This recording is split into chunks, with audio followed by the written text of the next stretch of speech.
What really happened with your host, Mike Rivero. You're listening to the Republic Broadcasting Network, where you'll find out what the Fukushima's going on. And aloha, America. Welcome to our show today. It is Tuesday, July 11th, 2017, and we've got a lot of stuff to talk about today. The phone lines are open, 800-313-9443. Mike is in our control room, twiddling the dials, keeping us out of trouble, and ready to answer the phones when you call on in. And for those of you who are watching on BAM User TV, we had another little snafu with our Skype connection, and it seems like ever since Skype basically turned off the older peer-to-peer system, and basically the older Skypes stopped working as of the first of this month. They do seem to be having a lot of troubles, and not just with RBN, because we use Skype to talk to family on the mainland, and it's been acting up and just all kinds of issues. And the idea of progress over time is that things get better, not worse. And somewhere along the line, we seem to have lost that. Okay, we got lots to talk about here today, and we're going to start with the issue of Comey giving his memos of conversations with Trump to his friend, who then in turn gave them to the New York Times. The friend is now out there denying that the memos he was given were marked that they were classified information. So basically, he's already trying to cut and run. He's trying to distance himself, basically throwing Comey under the bus, because it is yet another Title 18 felony violation to take classified information and strip the classified headers off. Remember that email that surfaced from Hillary Clinton telling one of her subordinates to do just that? That's a Title 18 violation. So Comey didn't just violate the Federal Records Act, he's mishandled classified information. Now, apparently over on Twitter, and we're still evaluating this story, there's a new anonymous Twitter user just dumped over 28,000 emails from Hillary Clinton onto social media. It's out there as torrent feeds. People are downloading them, looking through them, and already Hillary's defenders are saying, "Oh, you've already seen all these. This is old stuff. It's just, Gary Webb out there trying to make a name for himself and all the rest of it." But considering how rapidly that response came on out, they can't really know. They can't go through 28,000 emails in just a matter of a few hours. So a lot of people are looking into those emails, and we'll see if anything of interest surfaces. And as always, we're going to look for confirmation about anything that is in there. Now, today, the big stink that is being manufactured by that fertilizer factory on the Potomac River was that Donald Trump Jr. was advised ahead of time via email that this meeting he was going to have with this Russian attorney was part of a Russian government effort to help the campaign. This was from a report in the New York Slimes, and the New York Slimes says, we haven't actually seen the email, but we have been told by 3 people that that email is out there. And again, they're trying to just make a big case here, and they've got smoke to work with. And let us be honest, it's not like the Russians are the only ones with damaging information on the Clintons. The District of Clinton is up to its collective neck in damaging evidence such as the repeated pay-for-play and the leaked DNC emails, the Uranium One deal, the Clinton Foundation slush fund allegations, admitted mishandling of classified information, possible espionage, so forth and so on. So Donald Trump Jr. just released the entire email chain leading up to this meeting, and no, there's nothing in there about he was warned that this was part of a Russian government effort to influence the election. Now, what really happened is a lot more down to earth. There was this attorney who wanted a meeting with Donald Trump Jr. and used as bait the offering of opposition research on Hillary Clinton. And Donald Trump said, okay, we'll see what you've got to say. And when he got to the meeting, it turned out the lawyer really didn't have much of anything at all, the stuff that you see all over the net. And apparently she had baited him in to basically get him to talk about removing the Magnitsky Act, which blacklists suspected Russian human rights abusers, and talk about abortion law. She basically suckered him in.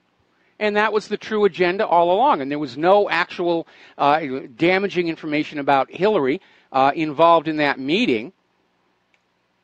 It's another nothing burger, but it gets a little bit more interesting. The lawyer's name is Natalia Veselnitskaya. Say that one 3 times fast. And basically it was a meeting regarding her fight for Russian adoption rights and the repeal of the Magnitsky Act. Now, she was actually denied a visa to the United States, but she got a special, what's called a parole letter, allowing her to enter the country in order to represent this case. Now, Veselnitskaya represents a Russian company called Previzon Holdings, owned by Russian businessman Denis Katsev, in a case brought against it by U.S. prosecutors.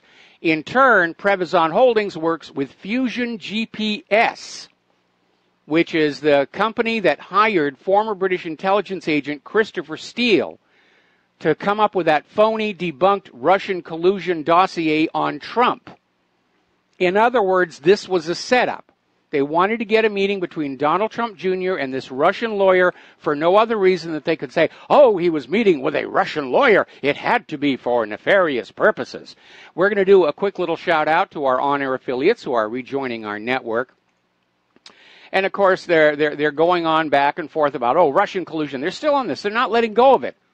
It's like they're drowning, and the Russian collusion story is the last life preserver they've got. So they're just clinging to it. And meanwhile, of course, the corporate media is ignoring much more worse things that are going on out there. And they're still trying to push the idea that the Trump campaign was involved in Russia's hacking of the DNC email servers, even though we now know from a study of the actual data, the data was copied off directly, server to flash disk. It did not have the delays in it that you would see going over the internet to Russia or anyone else. Now, Politico, back in January, revealed that a lot of the anti-Trump people were getting involved with Ukraine and trying to use Ukraine to find dirt on Donald Trump. Veteran DNC operative who previously worked in the Clinton White House, Alexandra Chalupa, worked with Ukrainian government officials and journalists from both the Ukraine and America to dig up Russia-related opposition research on Trump and Manafort. They were out there trying to find something, and they didn't, or they wouldn't be trying to fabricate it now. And she shared her anti-Trump research with both the DNC and the Clinton campaign, according to Politico. So, again, pot trying to call the kettle black. They're projecting. They're projecting their own nefarious activities onto Trump. We're not the ones colluding with foreign governments to interfere with the election. It's all Donald Trump and his people. We're not rigging the elections. Russia did, for so forth and so on. So I want to do a little flashback story. This came out a few months ago. There was this Russian citizen who was accused of being a hacker by both Russia and the United States. And apparently the FBI offered to cut him a deal that if he would confess to interfering in the 2016 presidential election on behalf of Russia, that all of his legal problems would go away. He'd be brought to the United States. He'd be given a good home and a bunch of cash with which to enjoy his new life. And apparently the hacker decided that he wasn't going to do that, possibly because so many people who've done deals with the FBI have actually wound up dead. But you need to remember, this stuff was happening. This came out through his lawyer. Now, former CIA analyst Fred Fleets said yesterday on Fox News, a hand-picked group of 12 analysts wrote that one U.S. intelligence report which blamed Russia for hacking the election and believes that this group was rigged and fabricated by all pro-Obama intelligence officials. In other words, all the people who hated Trump, wanted Trump out, they were put together in their scoop and say, give us an intelligence report that Russia rigged the election. And that's what they wrote up. That's what they wrote on up. All right, we're going to go to the telephones now. Mark in North Carolina, aloha. Welcome to the show. What's on your mind? How you doing, Mike? Mike, I had to drive for a long distance today, so I decided to turn on to radio. To AM radio, listen to Glenn Beck, who I normally don't listen to anymore. But just to see what this enemy is saying, and I wasn't disappointed because I figured he would be saying something about this nonsense about Trump and this new so-called revelation. And I wasn't disappointed.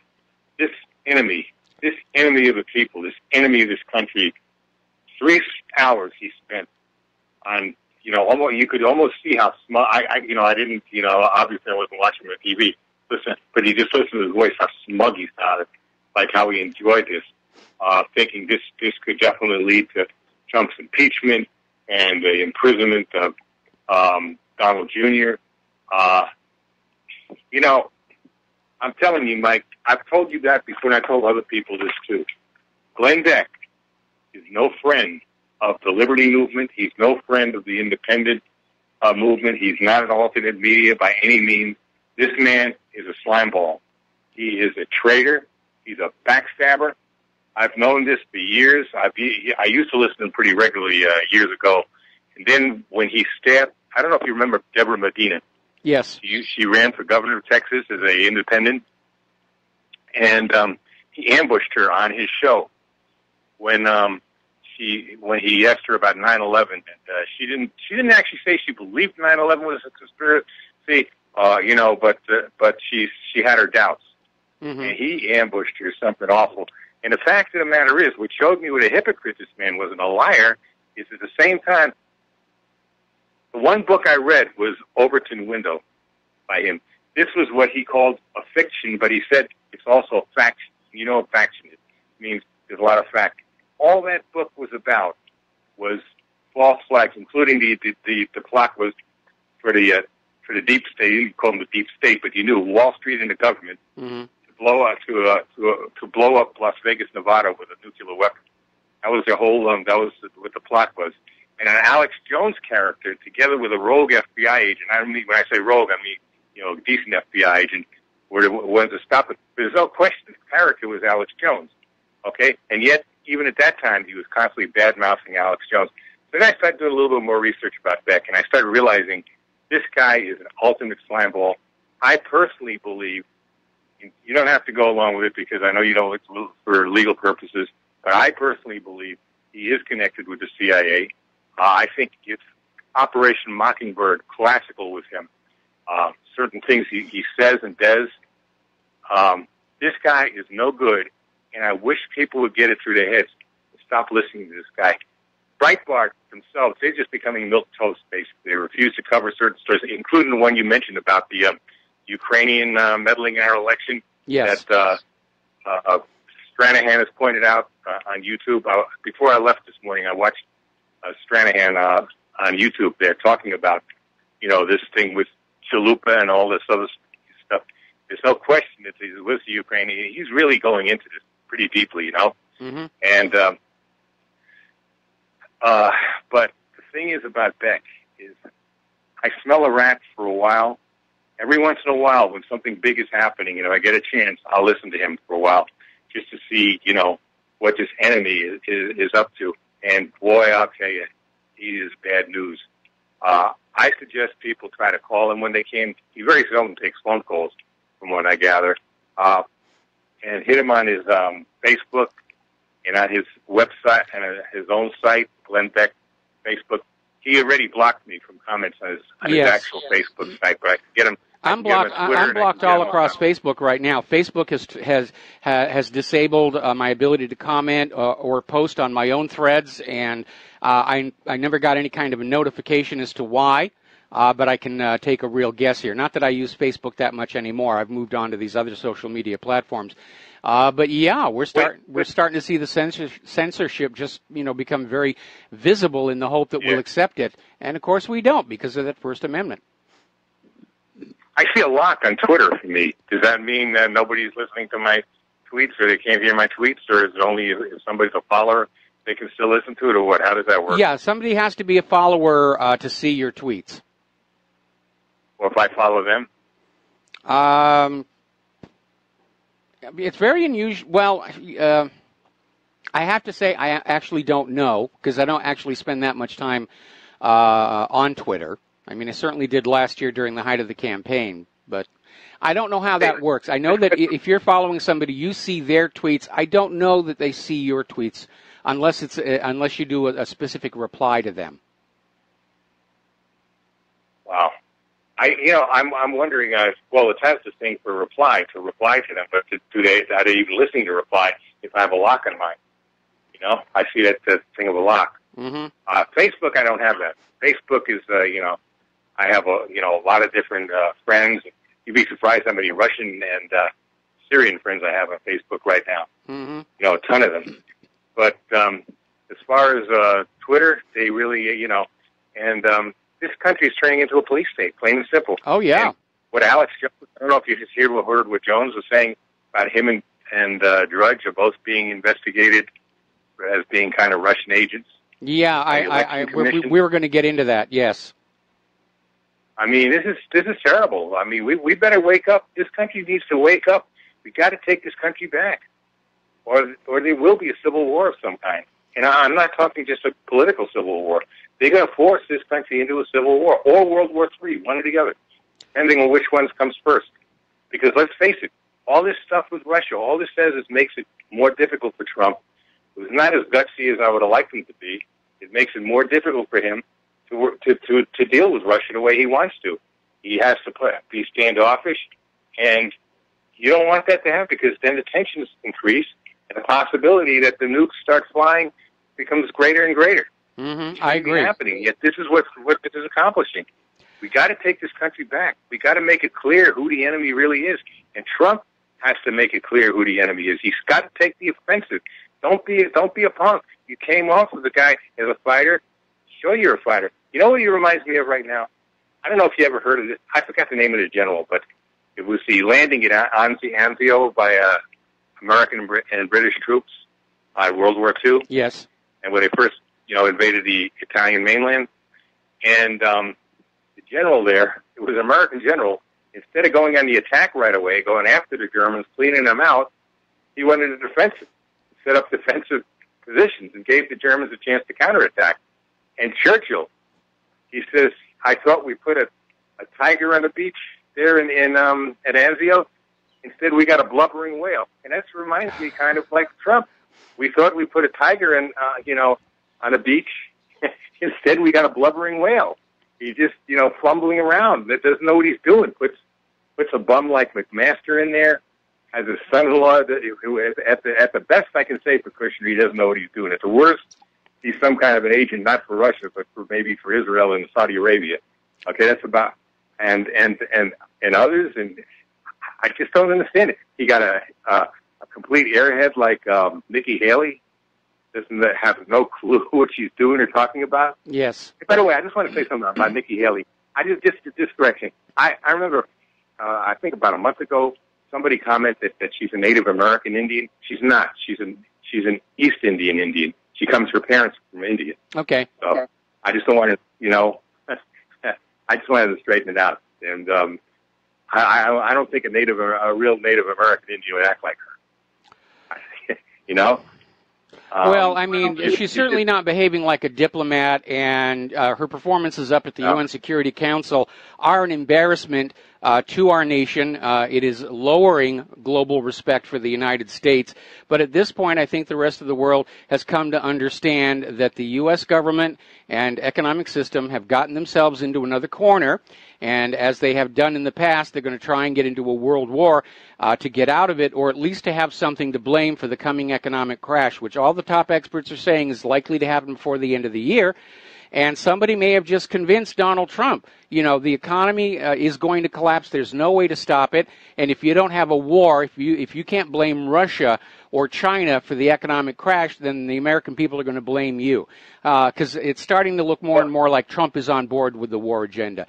Anyway, Mark, I'm going to have to let you go. Just one more thing. All right, I'm going to hold you over the commercial break. I'm going to hold you over the commercial break. Stay on the line. We'll be right back. And aloha, America. Welcome back to our show here, and we're talking with Mark in North Carolina. You had one more question to share with us, correct?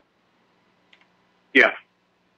I just want to say that I noticed that the minute it seems like Trump is getting more on board with Putin and about Syria and all that, and the Ukraine maybe, right away something else comes out, and this is not a coincidence. They're doing this for a reason. I think he's being manipulated by his own advisors. That's the problem. We the people got to be ready. If it does come to a nuclear war, we got to make sure these clowns do not reach their bunkers. That's all I can say. Well, I think we're going to be concerned about us reaching our bunkers, of which we have none here on the island. I mean, the military do. They hollowed out the middle of the mountains there where the H3 goes. It's. I think Trump is being manipulated by his own advisors. The advisors did the same thing to McNamara and Kennedy during Vietnam. I think he's being given bad information. McMaster said, yeah, this was something that they may do. Harry Reid was saying, yeah, we can control Donald Trump. All we have to do is creatively edit those little reports that we put on his desk every day.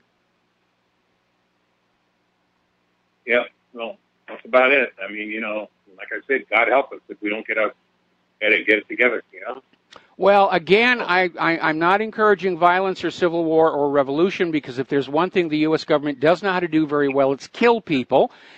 They've killed an estimated between 20 and 30 million since the end of World War II.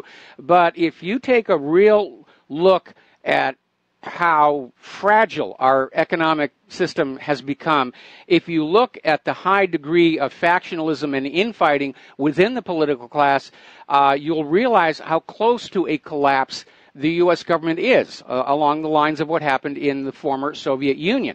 And I think that would be a very, very good thing to have happen, and maybe we ought to be thinking about ways we can encourage an economic collapse as opposed to try and take up arms in the streets and get a lot of bystanders killed in the process.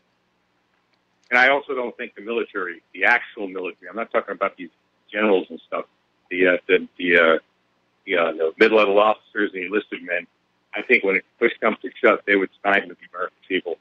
I'm not concerned about the police. We could take care of the police. They would be fairly easy.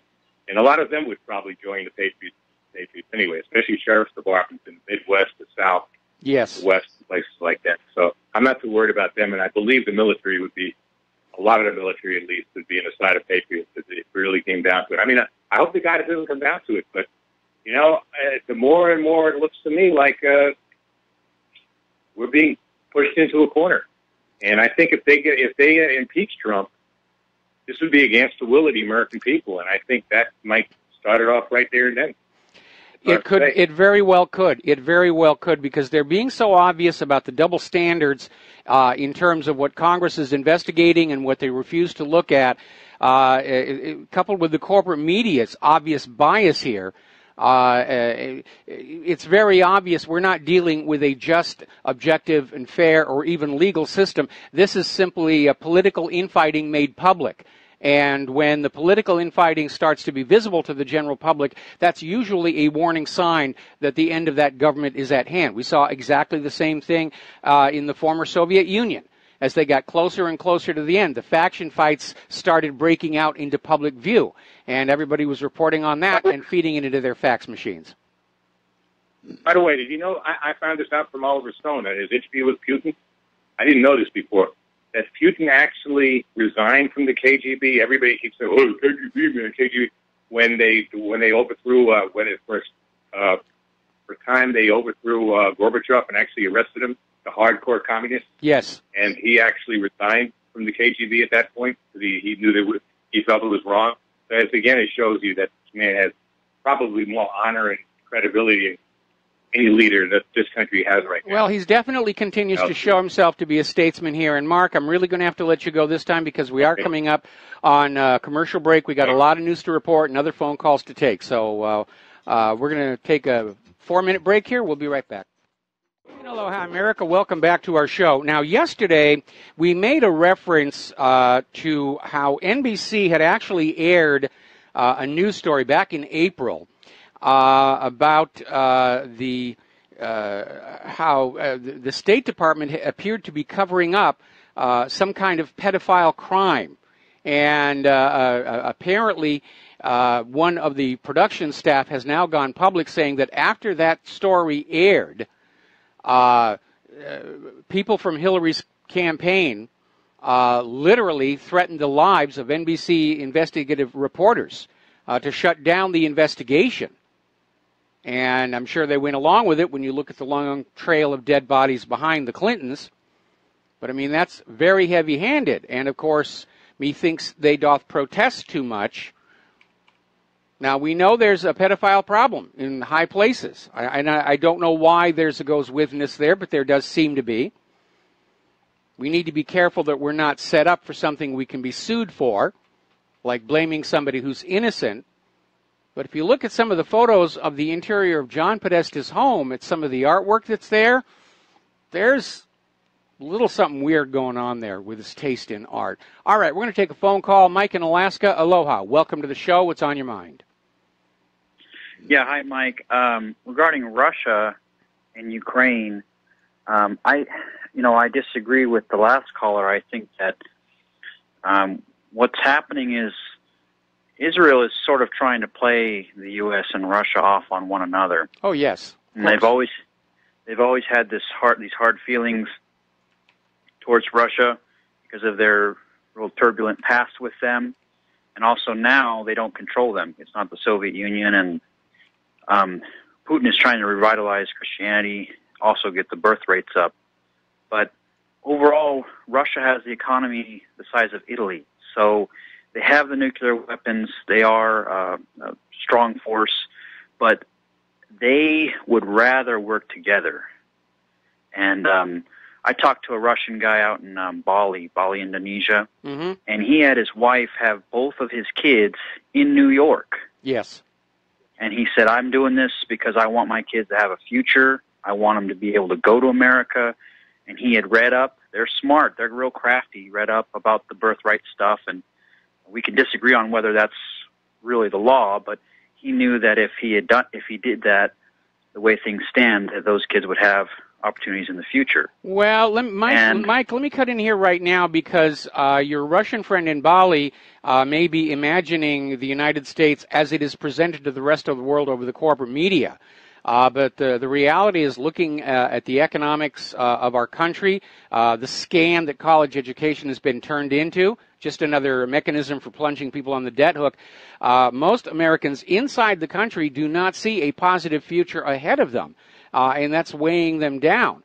And I understand a lot of people are being lured here to the United States they see in movies and TV shows and on CNN International, but that place just doesn't exist anymore. Now, as far as Italy's economy right now, they've had to do another massive bail-in to save their banks. And you're not seeing that up in Russia. So I think Russia's economy is a lot stronger and more robust than you think it is. Well, I agree that that's why they think that, because when I lived in Ukraine, I had a Ukrainian guy say he wanted to get his kid into Canada. And I told them, both of these guys, I said, hey, here's the status, here's the culture, here's what's going on. Once you do that child will be on the hook for the taxes worldwide. You can't just have a U.S. passport and then live in Russia and if you become a millionaire, like with that Boris Johnson guy in England, they show up and say, hey, you sold an apartment, where's our cut of it? So I reminded them that it's not all bed of roses. But I think my greater point here is not to demonize either side, but to kind of show that he told me this, what they really are hoping for is a lot more cooperation.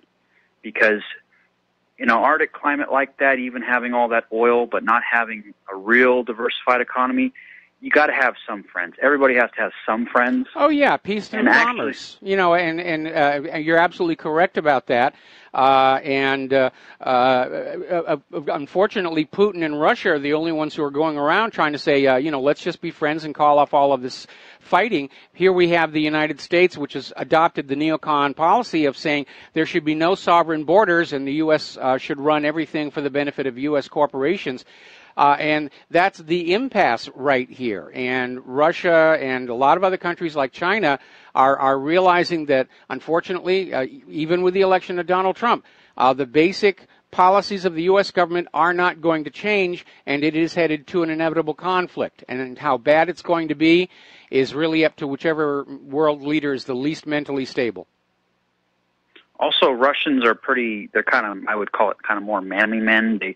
They're more rugged and individualistic, and they they're selling all their gas and oil into Europe, but they kind of the way they think about things and their kind of family structure is quite a bit different than Western Europe. A lot of people, even it's quite a bit different than we are, and so they're not very liberal in some senses. Yes. And so I see them as actually more of a natural ally of us in some regards. There's some things where that there's trickery and there's all. I mean, they're going to do what they can do to get by, but on the other hand, they are looking for people to work with, and I think Israel is mainly kind of freaking out because America's waking up and realizing we don't want to be hitched to Western Europe if this is what they're going to be doing. Yes. And then we see over here to our west or east, Russia, which is like, hey, you know, we don't have a lot. We're proud. We don't have a lot, but we'll be willing to work with you if you just kind of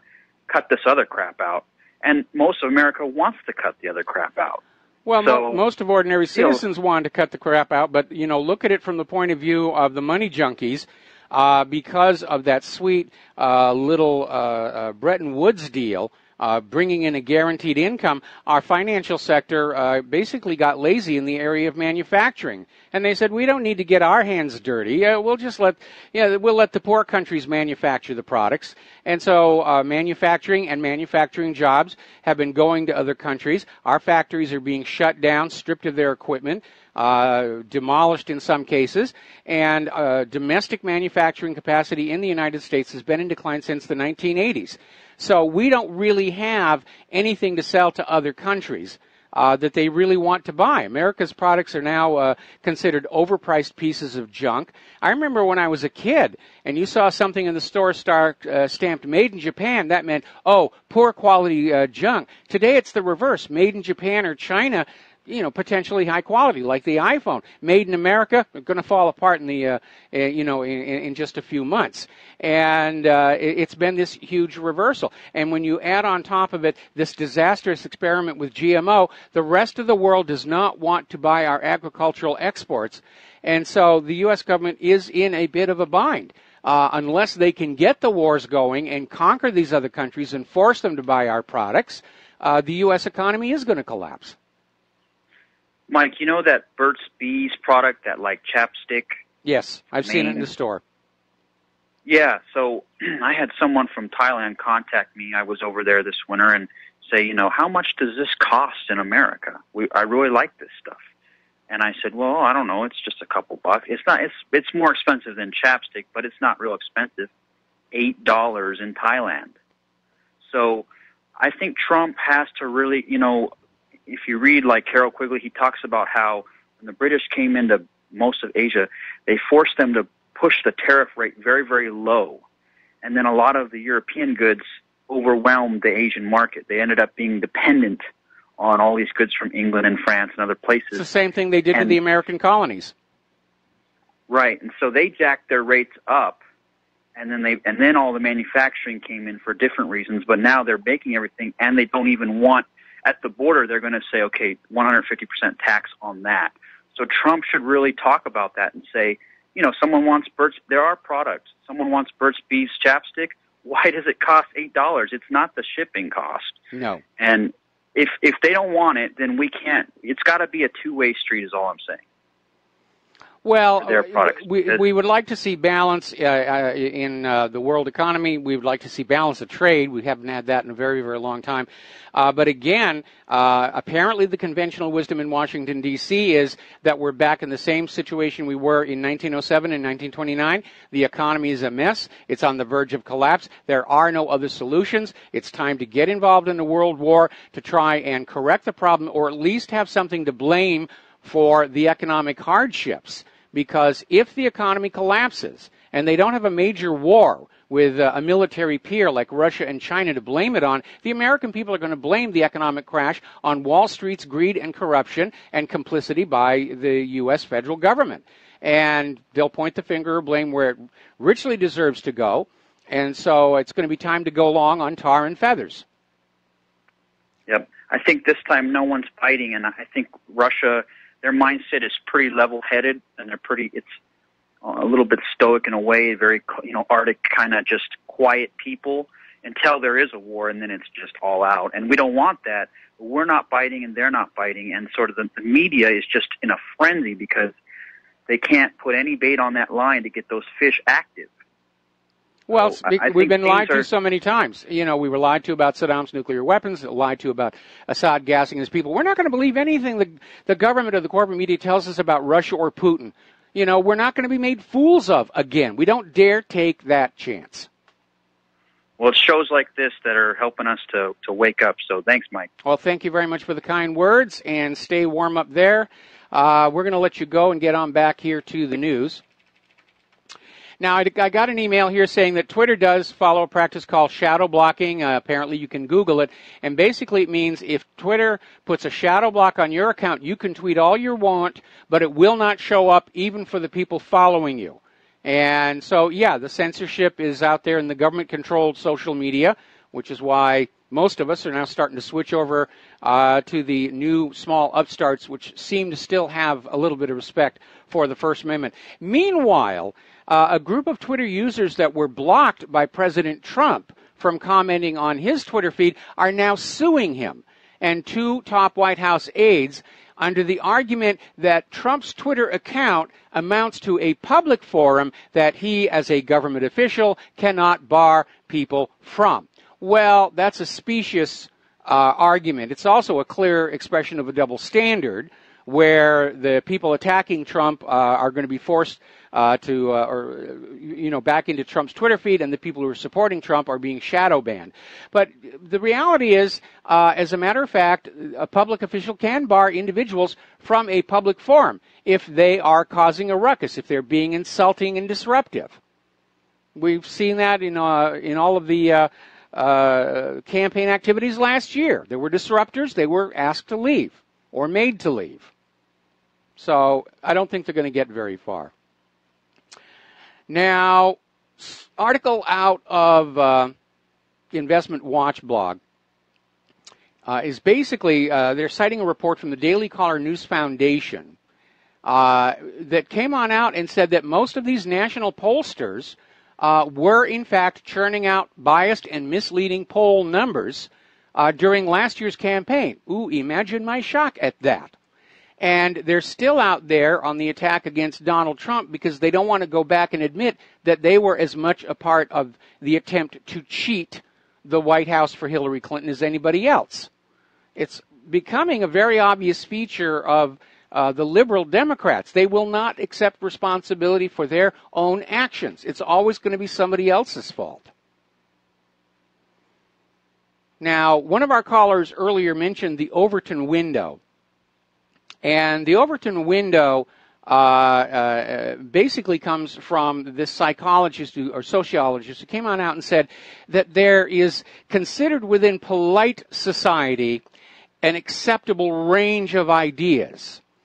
And ideas within that range, it's okay to discuss them and talk about them. That's the Overton window. Anything outside that window, polite society doesn't talk about that. That's extreme. That's kooky. That's conspiracy. And so it's led to this article over here saying that, in effect, because of the Overton window, this is from Zero Hedge, we're living under intellectual martial law, where we are being conditioned to just say that these ideas are acceptable to debate, these other ideas are completely, totally off limits, like the Clinton dead body count, was Hillary spying and selling our secrets and so forth. And, of course, that's where the independent media comes on in. Because a primary function of the extremist is to stretch that Overton window in order to make previously taboo subjects suitable for discussion. A good example would be the murder of Seth Rich when it first happened. It was a botched robbery. Anything else is outside the Overton window. Now we've got people even in the corporate media saying that there's something funny there. So we're widening that Overton window, and maybe we'll get some nice drapes for it, track lighting, something like that. All right, let's get on over here into the war zones. Government forces are rapidly advancing in southeastern desert against ISIS, and at this point, ISIS has lost pretty much 60% of all the area they once controlled in both Syria and in Iraq. And so it's going very, very badly for this proxy group. And one advantage of the U.S. having this proxy group is that even though technically the U.S. agenda is being defeated, the U.S. can say, well, we were on the side against the terrorists, and therefore we emerge victorious, which I think we're going to see more and more of that in the coming weeks. Now, Russian Foreign Minister Sergei Lavrov is out there saying that countries that will be invited to carry out the control functions in the de-escalation areas in Syria will have to coordinate with the Syrian government, which makes a lot of sense. But what Lavrov is really doing is he's launching a little barb at the U.S. government, which is not coordinating with the Syrian government because it doesn't have the permission of Syria's government to be in Syria in the first place. Despite this, Russia says they will continue to cooperate with the U.S. on the de-escalation zones in Syria. So it looks like once again, Vladimir Putin, the statesman, has calmed the situation down in Syria. The first time he did it was over the chemical weapons, and he negotiated the deal for Syria's chemical weapons surrender. And at that point, the U.S. government changed their story. Oh, he's ISIS and Al-Qaeda. We're not after Assad. And, well, yes, we're after Assad because he's gassing his own people. And it's almost like today's excuse for the U.S. to attack Syria, that they're choosing it with a dartboard. But Putin has managed to push it back again, which means there will be a new false flag, possibly a major one. And it's kind of amazing to hear people like John McCain screaming how unhappy he is that Putin is getting away with, taking control of Syria. Because, by golly, that's our job. We'll be right back. Aloha, America. Welcome back to the show here. ISIS is now confirming that al-Baghdadi is dead. He was reported killed in a strike a week ago. And because he's been claimed to have been killed so many times before, people were kind of saying, well, okay. But ISIS is now saying, yeah, you got him. And this time we really, really, really, really, really mean it. Hey, we wouldn't lie to you. We're ISIS.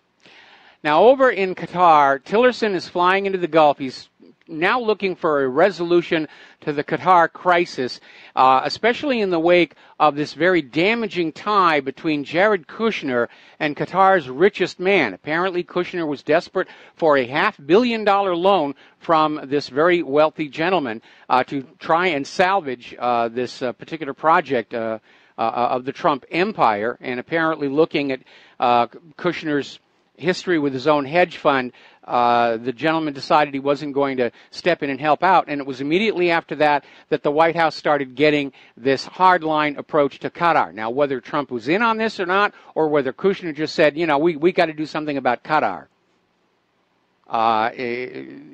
There's a big stink there, and I think Kushner is a real problem.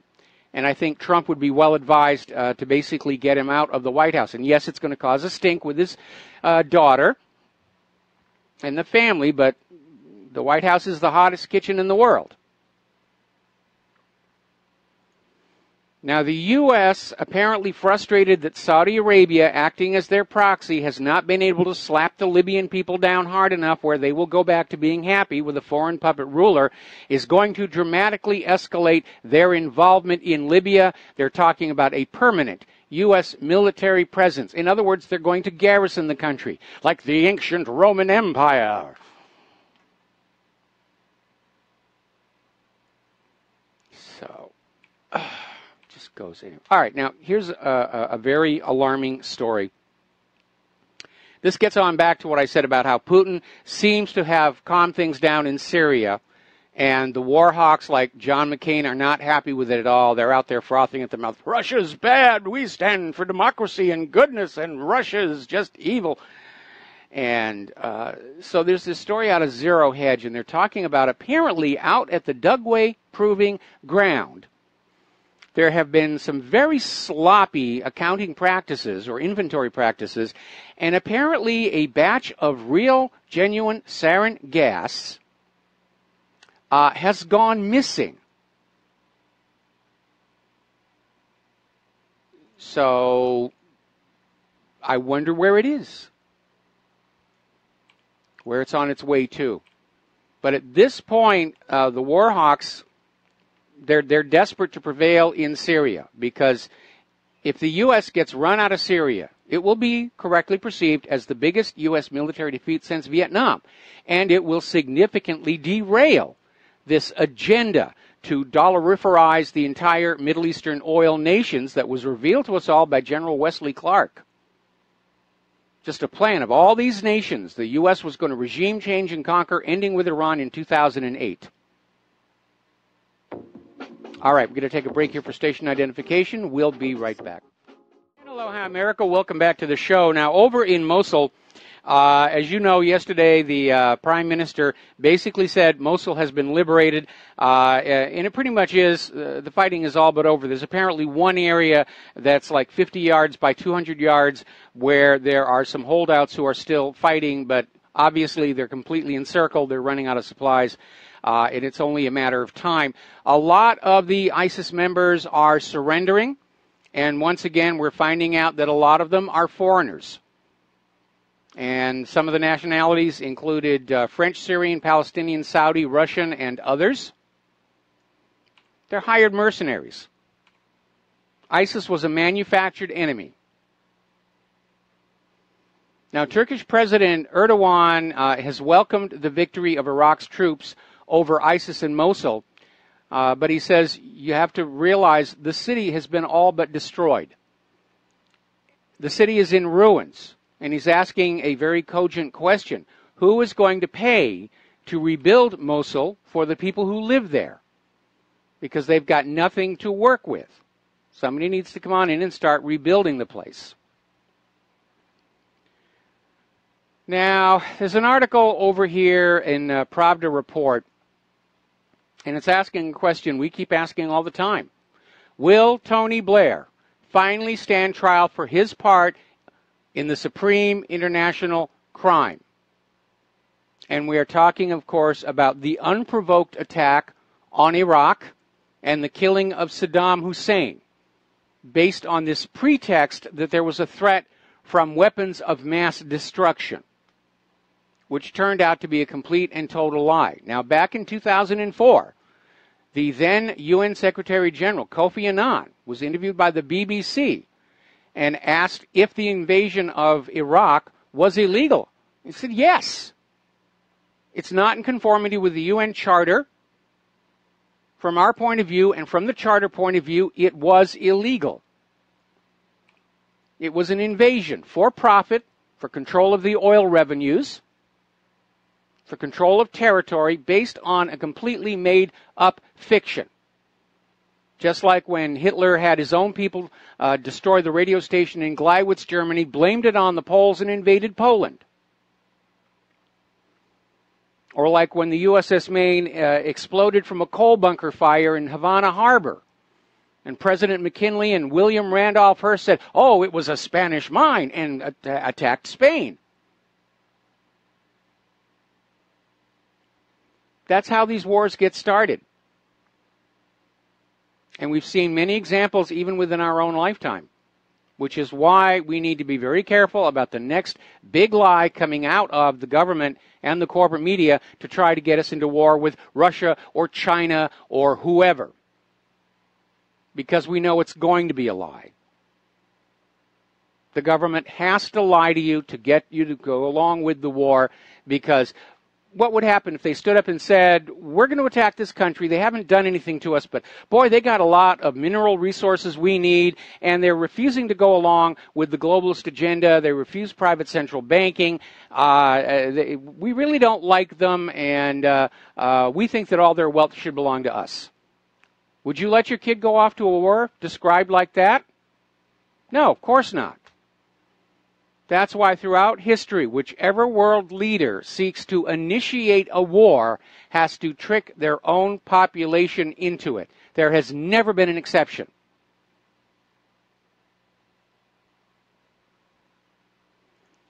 Now, the USS Nimitz carrier strike group has arrived in India to take part in war games with the Japanese and Indian navies known as Malabar 2017.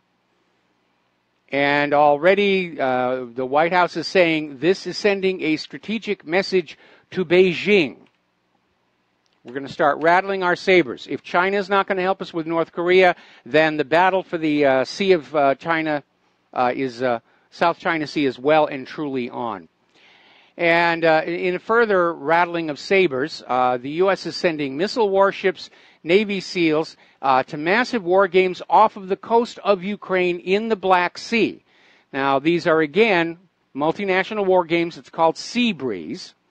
And it's going to have maritime forces from 16 countries. It's sort of the Mediterranean version of the RIM pact that we have here in Hawaii every 2 years, which is impressive to see here. They're still out there screaming about North Korea and its missiles, saying North Korea will be capable of striking San Diego within 2 years. Be afraid, be afraid. I'm not afraid. Why would North Korea do it? Knowing the response would turn North Korea into a giant green glass parking lot.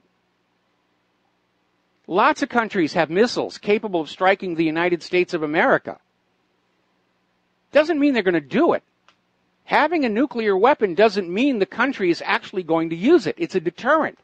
There's only ever been one country that used nuclear weapons on another country, and that's the United States. Nobody else has done it. But everybody wants weapons in order to scare other nations away from trying to invade them. That's the real value of having nuclear weapons.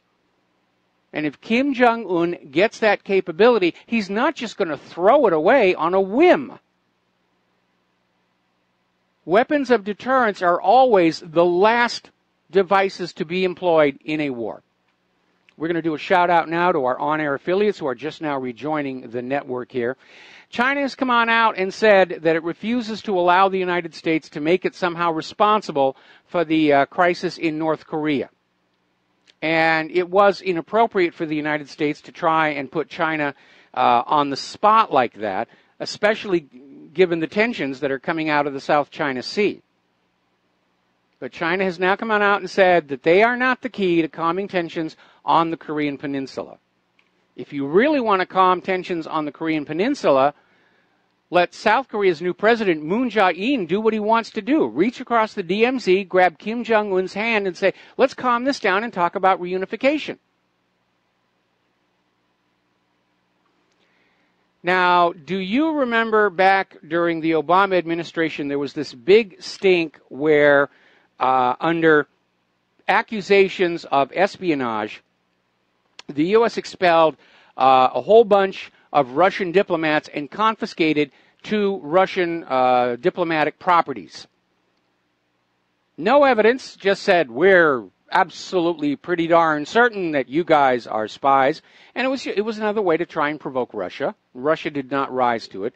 But at this point, as the issue of those properties has come up again, sources in the Russian Foreign Ministry are saying that Moscow may expel some 30 American diplomats. It was kind of a tit for tat for the little provocation back then. I think they would be ill-advised to do so. I think Trump would be well-advised to allow those previously expelled Russian diplomats back in and return those properties. Technically, under international law, those properties represented sovereign territory of Russia.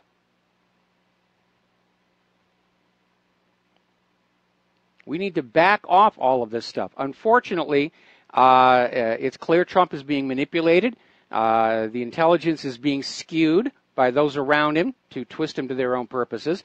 And unfortunately, it looks like Donald Trump has somehow been convinced that war on a major scale is now inevitable and necessary, and that without it, our country will collapse. And unfortunately, on that last one, I actually agree. So apparently the White House has hired 2 new experts to aid in war planning. Blackwater founder Eric Prince and billionaire Stephen Feinberg have been recruited for war planning. These are people whose personal fortunes are very much tied up in the continuance of the military agenda. I don't think they're going to be objective and unbiased as to what's the best way to handle it. It's going to be invade, invade, invade, spend, spend, spend, spend, spend.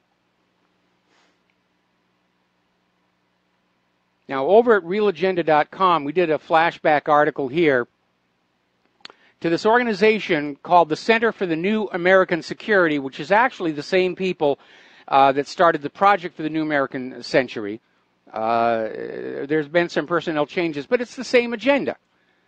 Their agenda is, it's neocon, hardcore neocon, America should rule the world. Well, here's your rifle, here's your parachute, but unfortunately, the Center for the New American Security is out there trying to influence policymakers to go ahead and just start World War III. Their agenda is unchallenged power alone is all that matters, and it doesn't matter what the human and material cost will be, because on the far side, we will rule the world, and it will be a golden age. I'm wondering how many of those people are on prescription antidepressants or have lead in their drinking water, because they don't seem sane from a distance. Delusions of greatness, megalomania, an absolute callous disregard for humanity in general. Interesting little video that was on the website earlier. Apparently there was a problem, once again, with the F-35. They were trying to do a landing on a U.S. Aircraft carrier in the dark, simulating wartime conditions. All the lights were off on the carrier, and they were coming in the hover mode. Wasn't a trap shot. But unfortunately, it was coming in over the deck of the carrier. The display system of the F-35 that was supposed to guide him to the landing spot started to malfunction. And fortunately, the pilot was able to sort of guess where he was and get onto the deck safely. But even the officers were saying, we got really lucky. Well, I don't think we should be spending that much money on an aircraft that relies on the pilot's luck to get on through. Less lucky, unfortunately, are 16 U.S. servicemen who apparently were killed when their KC-130 crashed Monday afternoon in a soybean field in LaFleur County, rural Mississippi.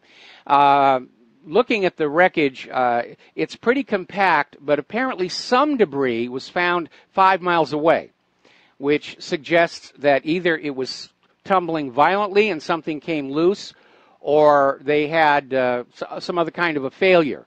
The debris that was found away from the main body has not yet been reported on. Could have been a rotor burst in an engine, but it was a crash, and unfortunately these people are dead. And it's a rough business. Very unreliable equipment they have out there. Down in Israel, Mordecai Benunu, who was the guy who back in 1986, he exposed Israel's nuclear weapons program, and he spent 18 years in jail for that. He's been arrested and sentenced again for violating the terms of his parole, which was he talked to foreigners. That's the condition of his parole. He's not allowed to leave Israel, and he's not allowed to talk to foreigners. And somehow he made a mistake, or he was lured into a trap, and they've thrown him back in jail again. And Israel is very vindictive about this because they're still trying to maintain the official policy of ambiguity. Maybe we have nuclear weapons and maybe we don't. Well, in the real world, looking at those photos that Mordecai Benunu smuggled on out, yeah, Israel has a bomb factory hidden underneath the Dimona reactor. So this is a very alarming trend, and one of our callers earlier in the show referred to it. The Federal Elections Commissioner is looking to investigate what are described as right-wing media outlets under the excuse that they may have helped Russia interfere with our presidential election. In other words, anybody who was being critical of Hillary Clinton and supportive of Donald Trump is now by default an arm of Russian propaganda. I remember when the Washington Post came on out and listed us all as, we obviously had to be working for the Russians. You know, anybody who doesn't love Hillary has to be a Russian asset. No, we're just expressing our honest opinions, which we are allowed to do under that First Amendment. But apparently they're looking at going after Drudge Report and Breitbart. Apparently, the trigger for that is if they accepted any advertising on behalf of a Russian company, they are now considered to have been bought by the Russian government in order to bias their news reporting. Again, it's a smear job. There's no proof. We here in the independent media, we're putting out our honest opinion about what's going on, backed up by as many facts as we can muster. We are certainly far less bought and paid for than the corporate media. Now, the head of the FEC is a Democrat, of course. And apparently they're after Alex Jones as well, who unfortunately has made several mistakes lately that have harmed his credibility. All right, let's talk about the economic news here. Story coming out of shtfplan.com talking about the death of the middle class and showing how the suburbs have absorbed half of America's poverty growth. Now, that sounds like kind of a very vague and fuzzy statement, but basically what it's saying is more and more people who were already in suburbia have been driven below that poverty line by rising prices, dwindling salaries, and so forth. And again, this is by design, because throughout history, every tyrant, every dictatorship destroys the middle class, because it is from the middle class, who have a little extra money to work with, that opposition to oligarchy will arise. France, under Louis XVI, stomped on the middle class. The middle class was stomped on by Great Britain in colonial times here in this country. Russia crushed out their middle class. And then when the Soviet Union took over, they designed a system that didn't even have a middle class to begin with, which is one of the reasons they lasted as long as they did. Middle class is the target. Not just as having surplus wealth that can be harvested that the poor don't have, but for political reasons, to remove the possibility of any change in the system. All right, let's take a phone call. Bill in Illinois, thank you for waiting. What's on your mind today? Thank you. Oh, just a couple of items I wanted to remind you of, because I know you're old enough to remember that we got stopped in Vietnam. They said, well, they told the soldiers, well, you can go this far, you can't go that far, this, that, and the other. And then we got stopped where else? In Korean War, 52. And on and on. Guess who stopped us each time? China. And you don't think China stopped us? Well, no, I think there was a confluence of factors. I mean, certainly China did not want us getting too close to them. But I'm also thinking about how in the first war in Iraq, how our forces were stopped before they ever got to Baghdad. Certainly in Vietnam, and probably to the same extent in Korea, the purpose of the war wasn't really to conquer territory, but to grind up older munitions and weapons so the American people could be taxed to buy new weapons and munitions, because that's part of the war scam. Every time there's a time of peace, the people start saying, we don't need to buy any more weapons. You got stacks and stacks of them over there. Oh, let's start a war and use up all the old stuff because we want to buy new stuff now. Right. See, real fast, Mike, China is not going to let us even get near North Korea. They are and going to be till the end of time, and China does have enough armaments to stop it. And guess who give us the errant information to go into Iraq, and they finally publicly apologize for it? Why, none other than that little postage stamp of an ally of ours, Israel. And, how we could have went in on their say-so. See, you were right. 50% were in the Middle East, just like Wesley Clark said, to get the rich richer. But we're there on Israel's behalf. We're their bully boy, see? And so we want to install, just like Wesley Clark said, people that are favorable to Israel, and we're doing it. But it's not going to work because it's all going to blow up one of these days where nobody has control of it. And I suppose Russia and China and us and everything will get into it to a certain amount, but we'll never do it all the way because we'll get back to what's called MAD, mutually assured destruction. And I thank you kindly for the time. All right, well, thank you very much, and we're going to let you go for a commercial break. We'll be right back with another phone call. Aloha, America. Welcome back to our show here. We're going to go to the phones here. Mike in Kentucky, aloha. Welcome to the show. What's on your mind? Well, you kind of talked about targeting media, and I don't have probably the extensive, detailed background in computer programming that you do, but I've certainly seen a lot of strange shenanigans over the years. I started cataloging a lot of it. You mentioned something about shadow banning. Of course, a lot of that stuff was seen as tinfoil hat conspiracy theory, but it's not so much anymore. Mm-hmm. And because the tinfoil hat people have been proven right time and time again. In fact, tinfoil hats are now in fashion. Well, I'm Ajit Podge, the FCC guy, and they're trying to make a national example out of us. And, of course, I think I was hired to do some video production work by some right-wing anti-government, militia gun nut, groups or associated coalitions way back in the late 1990s, and probably further made a target out of myself and the community TV station that I was asked to come to work for.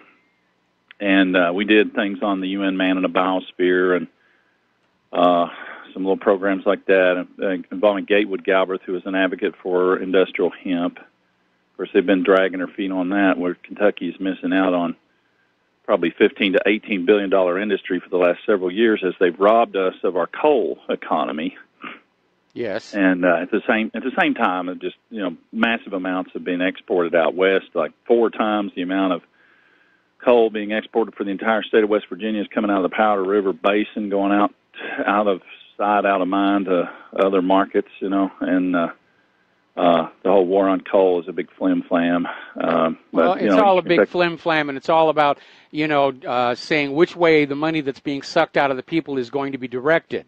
That's what's really lying behind the current debate over leaving Obamacare where it is and coming up with a new version. It's going to be the same scam. All that's really changing is who gets the profit from it. Well, we're finding documents that were, hung up in their computer system, their glitchy system that they claimed didn't exist, and there was an appeal file that disappeared for a few days, and we've had some fun stuff going on with the FCC, and people have looked at it that are kind of sympathetic, or saying, look, these folks are serving the public more so than a lot of full power stations. And of course, you may have followed that story out of Florida from, I think it was WTVT, Boynton, the general managers basically said, we paid $5 billion for these TV stations. We're going to tell you what the news is, where the reporters were repeatedly asked to re-edit a story on the bovine growth hormone that was being added to the cows. And they took it all the way to the Supreme Court, and the Supreme Court ruled, look, just because they have a license from the government, there's no obligation for the media to tell you the truth. Yeah, we talked about that. That's where we're at. I mean, nobody has any obligation to tell you the truth, even if it's their... They don't even see it as their job. Again, last February, right on the air on MSNBC, Mika Brzezinski said, the job of the corporate media is to control what the American people are thinking. And everyone needs... Joseph Goebbels said it's the absolute right of the state to control the formation of public opinion. Yes. And that's a Nazi propagandist opinion there. So when the war was over under Operation Paperclip, they brought all the surviving propagandists over to the U.S. to learn how Goebbels had done all of that. And yes, they're copying the same methods. The movie The Right Stuff, where Lyndon Baines Johnson was worried, was our Nazis better than the Russians' Nazis? Yes. That was the scene. Part of the space program. There were, I heard a lot of this when I was actually working inside NASA, and it really is all true. There was literally a war going on between von Braun and everybody else. He wanted to be unquestionably in control of the space program, but he blew it when he sent up the monkey in the Mercury test capsule and missed the opportunity to beat Yuri Gagarin in. And after that, von Braun was sort of lowered, and other voices took over the direction of the space program. Yeah, who knows how many of the Russians lost, though, and killed in their space program that we don't know about, because they just went full steam ahead. Yeah, well, there were a few. They had one bad pure oxygen fire, which they hushed up, or could have sounded a warning for our own Apollo 1. Anyway, listen, Mike, got to let you go. Got to take another break for commercials. We'll be right back. And aloha, America. Welcome back to our show. And sure enough, now that the U.S. government's proxies in Iraq have clearly failed, and have lost. The U.S. is out there publicly proclaiming, we have won against ISIS. So it's a win-win situation, which Donald Trump would like. Getting on back to the economic news here, Italy has stepped in with more funding to save yet another failing bank, bringing the total cost to the Italian taxpayers to over $25 billion. And apparently Finance Minister Pier Carlo Padoan announced earlier today that the government had received approval from the European Commission to pump 5.4 billion euros into Banca Monte dei Paschi di Siena in exchange for the lender undertaking a major restructuring overhaul. Well, two things here. First of all, the bank should have undertaken a structural overhaul long before now, or maybe they know that a structural overhaul isn't going to change anything. Because when you have an economy that is based on debt, sooner or later that debt is going to eat you. And the second thing to keep in mind is, once again, ordinary people are made to pay the costs of the crimes, corruptions, and stupidity of the money junkies. And the Italian people are not happy. And as a matter of fact, Bruno Marques, who was Portugal's EU minister between July 2013 and November 2015, is in an interview at the Express, was saying the Italians are more and more aware that the problem with the country's economy is linked to the EU membership. That Italy had a growing economy before the creation of the European Union, and since then it has stagnated and gone into total decline. All right, let's go on over and take another phone call here. Bob in the Upper Peninsula. Aloha, welcome to the show. What's on your mind? Good afternoon, Michael. Good afternoon.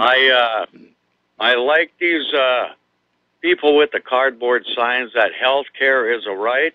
Mm-hmm. Well, First Amendment, free speech is a right, but nobody's buying me a radio station. By the Second Amendment, I like that. That's a good idea. Firearm, but nobody's buying me a gun. Just because you have a right doesn't mean that somebody else has to pay for it. That is an absolutely brilliant analysis of the problem there. Okay, yes, you have a right to health care, but you're going to have to get out your own checkbook. The problem I have with all of this debate, and it's a further down on the list, but we might as well talk about it now. Neither side, the Obamacare side, the Trump care side, Republicans, Democrats, they're all dancing around this issue of how to plunder more money from the American people and hand it to their particular cronies, and nobody's really looking at the critical question. Why is medical care in the United States so outrageously expensive to begin with and so poor in quality? In the United States, medical care costs something like 10 times what the equivalent procedures do in other countries. And the other countries are doing those procedures even better. And somebody really needs to look at that. It's a simple thought from the UP of Michigan. Thank you. All right, thank you very much. Let's switch over to Paul in New Jersey. Aloha, welcome to the show. What's on your mind? Concerning North Korea, Michael, I've been hearing people on the so-called Patriot right basically war gaming and egging on the conflict with North Korea. They think it's very simple that we can just, fly by and bomb their nuclear facility or their rocket facilities, and that there will be no repercussion. And I think they fail to realize, at that point it's going to be up to Kim Jong-un on what kind of retaliation and where the war will go. Yes. The fact of the matter is there could be 5 million men dug in foxholes, spread out through that heavily forested, with steep mountains, very tough terrain to fight a war in. And exactly how does the leaders in the Patriot community, how are they going to ferret those men out? We would have to have a draft in America. Well, all you need to do is look at how badly the U.S. did when the Korean War first started to know how tough it is to fight in that area. But there's a more important question that we need to go on back. These war hawk armchair warriors who don't really understand the dynamics of the situation, they're all out there saying, well, let's just bomb their nuclear reactor and their rocket launch sites and so forth. The problem is by now, I'm sure that Kim Jong-un has dispersed his nuclear weapons. And a lot of the rockets they've developed are on mobile launchers. And they're probably in tunnels by now. We don't know for a certainty that we can go in with a surgical strike to North Korea and get all of the existing nuclear weapons and long-range rockets. We just simply do not. And even Mattis is saying we would be idiots to get into a ground war in North Korea. They have the home court advantage. They also have built up a huge amount of just ordinary traditional artillery in all the years of the so-called ceasefire. So it would be extraordinarily costly. And as far as the so-called decapitation strike against Kim Jong-un himself, locating him is going to be very, very difficult. And more important, you could actually make the situation worse when you realize who's lined up behind him to be the next ruler of North Korea. Exactly. Now if you have all these wargaming so-called patriots, armchair generals out there on using our airwaves to promote this conflict and promote a war, I advocate that that is a public volunteering to join the military, and we should extend the draft ages up to the age of 65 and beyond for talk show hosts. I really do believe this. And further, referring to Smedley Butler, he said what needs to be done in war is to nationalize earnings. So the highest paid citizen is paid the same wage as the soldier in the foxhole. Okay? Yes. And that will steer all these militarists and the military-industrial complex, if they know that their earnings are the same as the boys in the foxholes. I think that would slow and put a lot of dampering on the ardor of those who wish war. It certainly would, and there's one other thing that we could do, and that's return to the good old days where those who wanted a war would lead their own troops into battle, instead of sitting thousands of miles away in an air-conditioned bunker, pushing a button and sending other people's children off to be killed and crippled. Right. So did you get that? Joel Skousen, I'm going to name the names of the people I heard. Joel Skousen, Alex Jones, and Joe Farah. They were all wargaming and analyzing and basically giving Trump a green light to bomb North Korea. It was disgraceful. I agree. We need to call them out on it and say, you guys go sign up. Stop talking and get yourself a tin helmet and a rifle and go to the front if you're going to talk like that.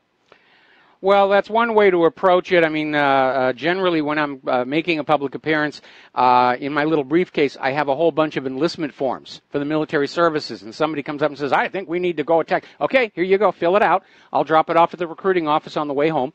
And that usually will shut them up.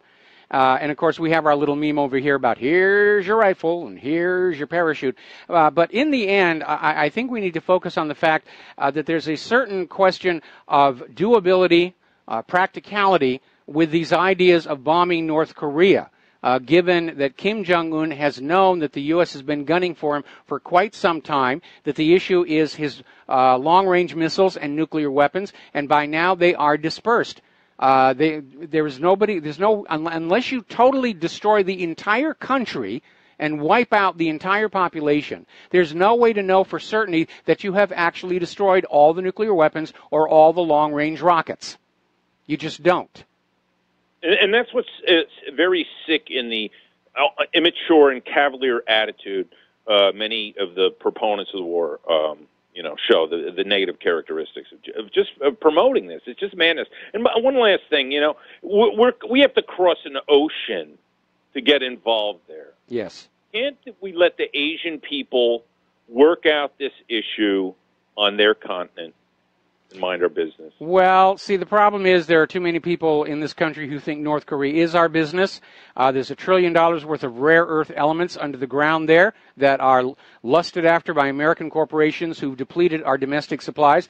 Then you have the fact that North Korea is one of the world's largest opium poppy producers, rivaling Afghanistan, and at the moment that opium is now competing with the CIA's Afghan opium and driving prices down. And the CIA would like to take control of North Korea's opium in order to establish a monopoly and drive the prices back up. And so that's... And North Korea isn't linked with the Rothschild banks. And they also True. supplied nuclear talent and technology to Iran.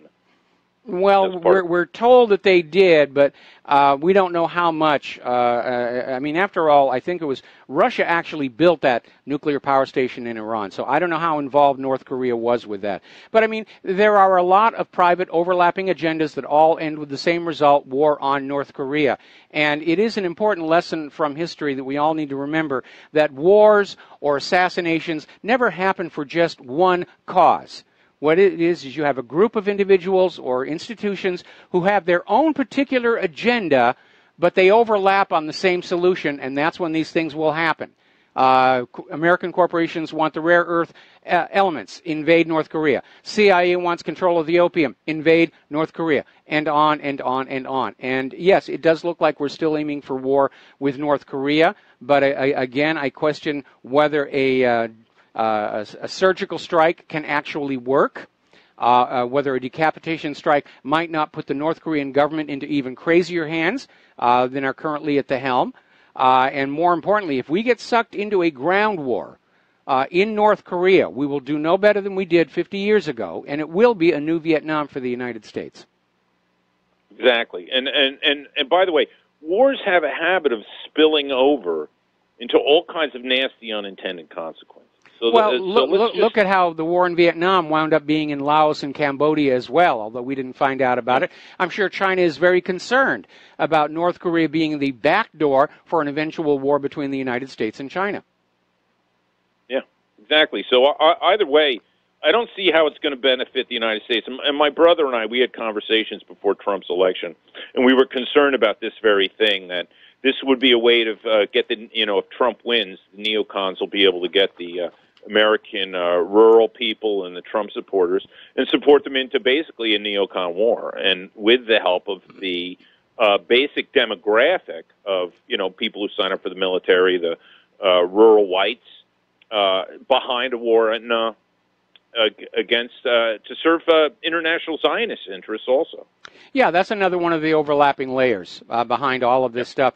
Right now, though, apparently military recruiters in the United States are starting to shift their focus away from the rural communities because people are too spread out, and they're starting to go after the inner city youth, the millennials, the people who can't find a job, and in a way they've created an economic draft where people coming out of school, they've got three choices: move in with the parents, live in the streets, or join the military. And a lot of them join the military.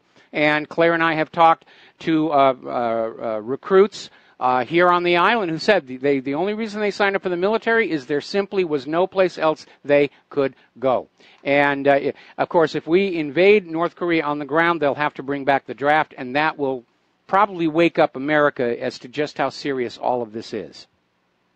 Exactly, and that's what could be the nasty repercussions out of a so-called surgical strike. Well, my concern is that in order to get this thing going, because Kim Jong-un has not carried out any more nuclear tests, and the rocket he tested the other day was actually a mid-range rocket. It's not their longest-reaching rocket. They already have long-range rockets that could reach San Diego. And again, he hasn't actually used them. He's not that stupid. He may be arrogant, rude, foolish. He's not stupid.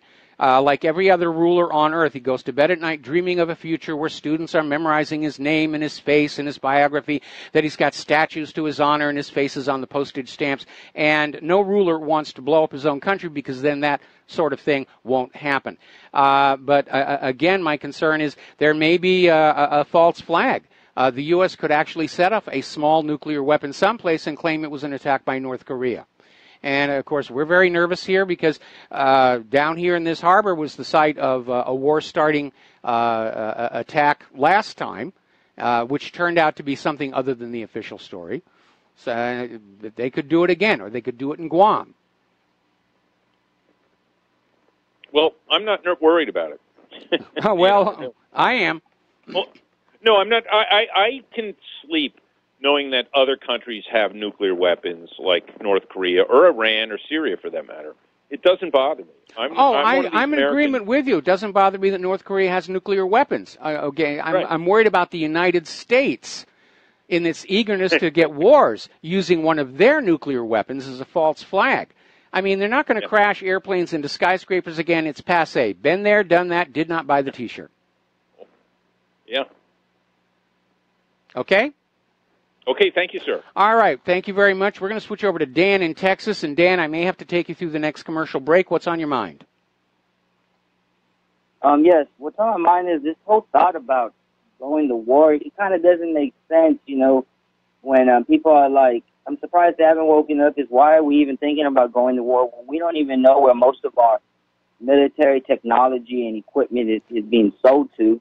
Maybe that's why North Korea has so much, and all these other countries, because nobody even talks about, they always talk about China having trade with them, but Russia also has real good trade with them. Yes. They have a civilian ferry going back and forth.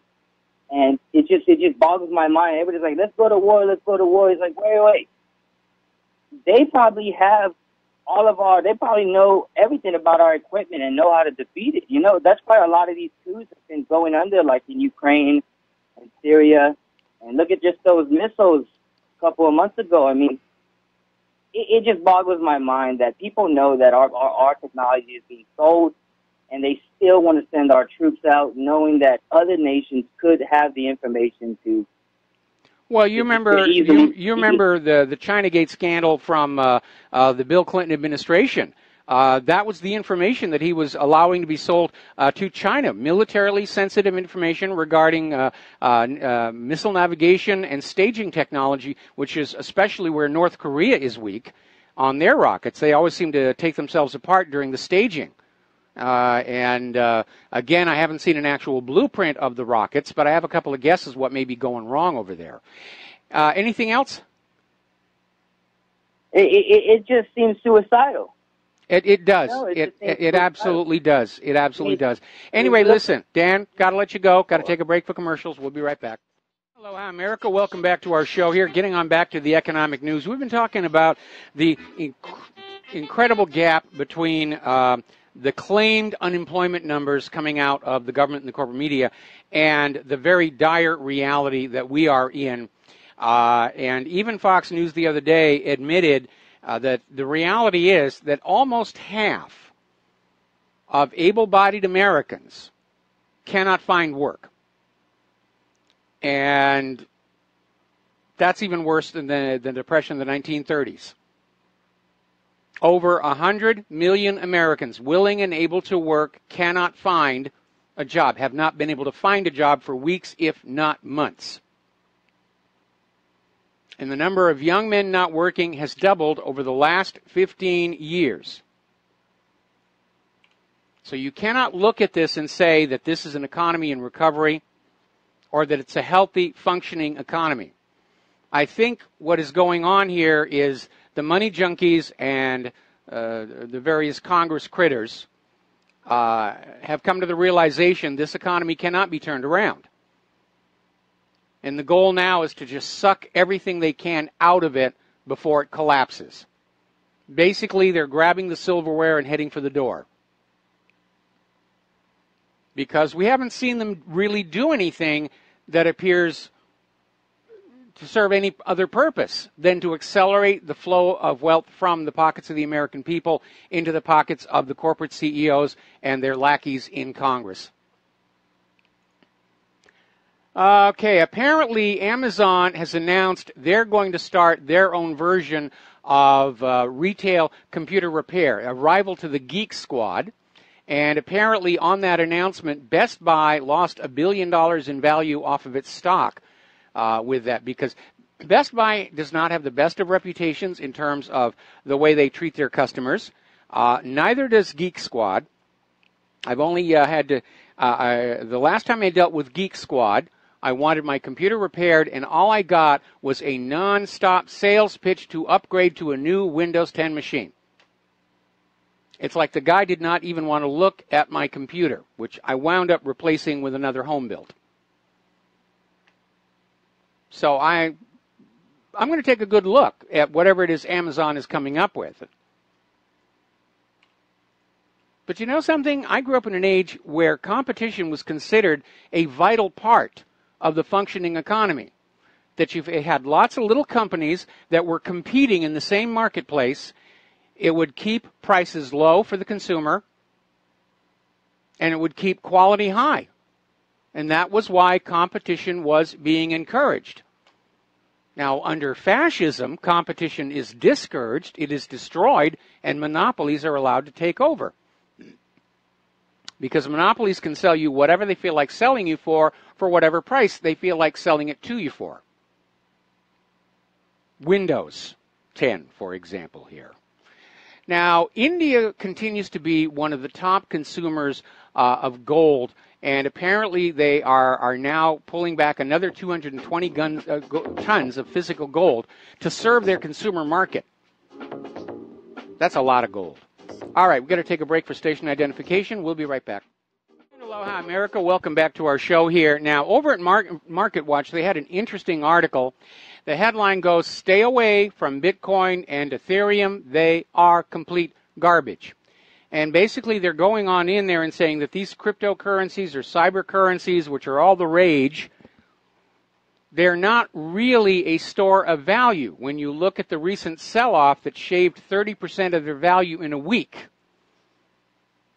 anything that is a store of value, you don't see that kind of dynamic chaos on. It's a token only. There's no inherent value in a cyber currency, whether it's Bitcoin or the Federal Reserve notes that are living solely inside the bank's computers. A store of value is something that is tangible, that has a worth that is recognized around the world. A gallon of gas, a diamond, silver, gold, and so forth. And that's been one of my concerns about Bitcoin all along, is it can be manipulated. So all of a sudden, I'm scratching my head over this story out of Investment Watch blog, where Goldman Sachs is now predicting Bitcoin will go to $4,000. And knowing Goldman Sachs' history of less than ethical behavior, such as that deal with Papandreou in Greece that put that whole country into a mess, are they going to get ready to do a classic pump and dump? Going to get everybody, oh, it's going up, everybody buy on in. And then they sell out at the top and everybody else gets absolutely nothing. Because a pump and dump scam is very common. Almost as soon as they had a stock market, the speculators were playing pump and dump. Start buying like crazy, start a fever, a trend, get everybody else buying on in, wait for it to peak, then sell out their holdings, and everybody else is left with pieces of paper and not much else. And you need to be careful about that.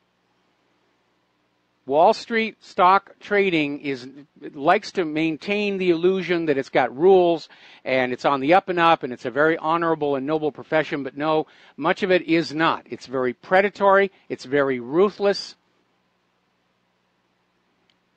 I think about 4 years ago, there was a magazine that actually did an interview, and this was in the wake of the exposure of all kinds of fraudulent behavior, such as Enron, and then what was going on around 2008. And so this magazine interviewed a whole bunch of people working on Wall Street who were very forthcoming. 25% of them said, yeah, of course we cheat. It's the only way we can stay in business.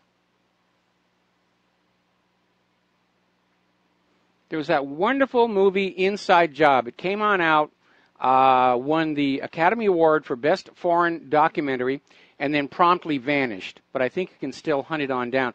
And it talks about what happened first in Iceland, and then what was going on in New York on Wall Street. And it gives you a really good look at the actual mindset of these traders. And another one, of course, is the Leonardo DiCaprio film, Wolf of Wall Street. And as outrageous as that film looks, apparently much of it was pretty much the truth, because it was written from the book by the guy who actually was the Wolf of Wall Street. And remember, when some big trader scores a big score and makes a huge amount of money, it doesn't just appear out of thin air. Somewhere, somebody else paid for it. On these pump and dump scams on publicly traded companies, sometimes the company, which is not part of the pump and dump, can be driven out of business by it. Then there's green mail. That goes on a lot. Now, over in Germany, the IMF has come on in and said, well, the German people need to retire later. They need to save less, and they should be spending more to keep the economy going. Now, when I was a kid, saving was considered a good thing. But here in the U.S., we've even been hearing the same thing. Oh, if you're saving money, you're being selfish. You're being greedy to save your money. You should be spending it out into the economy, where the money junkies can grab it that much more easily. So we're starting to see this all over the globe. You're going to work till you die. Don't bother saving any of your money. Just spend everything that you make to keep the system going a little bit longer. Article that came out of Blacklisted News, working past 70, Americans can't seem to retire. More and more Americans are spending their golden years on the job, and the trend looks likely to continue, and that, too, is another reason why ordinary Americans are looking around at the country and they do not see the possibility of a better future. The American people are dispirited right now. And that's another reason why trying to go to war with a skeptical, dispirited general population behind you is a fool's errand. So let's talk about Obamacare. It's basically in its own death spiral. At least 2 million Americans have ditched the coverage in 2017 because the premiums are going right through the roof. And a good example is the Blue Cross and Blue Shield of Montana is proposing a 23% rate increase next year. And a lot of people are just finding it cheaper to take those IRS penalties. We're going to do a shout out now to our on-air affiliates who are just now rejoining our network. Now, the Senate Republicans have decided they're going to delay the start of their August recess to try and ram through this health care bill. And apparently there are now some 10 Republicans who are not going to vote for the current package, and they're arguing over things like subsidies and back and forth and who's going to get what money. Democrats are now trying to recruit Republican governors who are able to expand Medicaid in their own states under Obamacare to try and get them to weigh in on the discussion, because the National Governors Association, they're going to be holding their summer meeting in Providence, Rhode Island later this week, and they could be issuing all kinds of statements on this. But in the end, as I mentioned to that caller earlier, nobody is really talking about the real question, just why and how the cost of medical care in the United States became as sky high as it is, because it is nowhere near this expensive in other countries. We have the most expensive medical care on earth by a huge margin, and it's something like 32nd in quality. And we should be looking at that. Where is all the money going?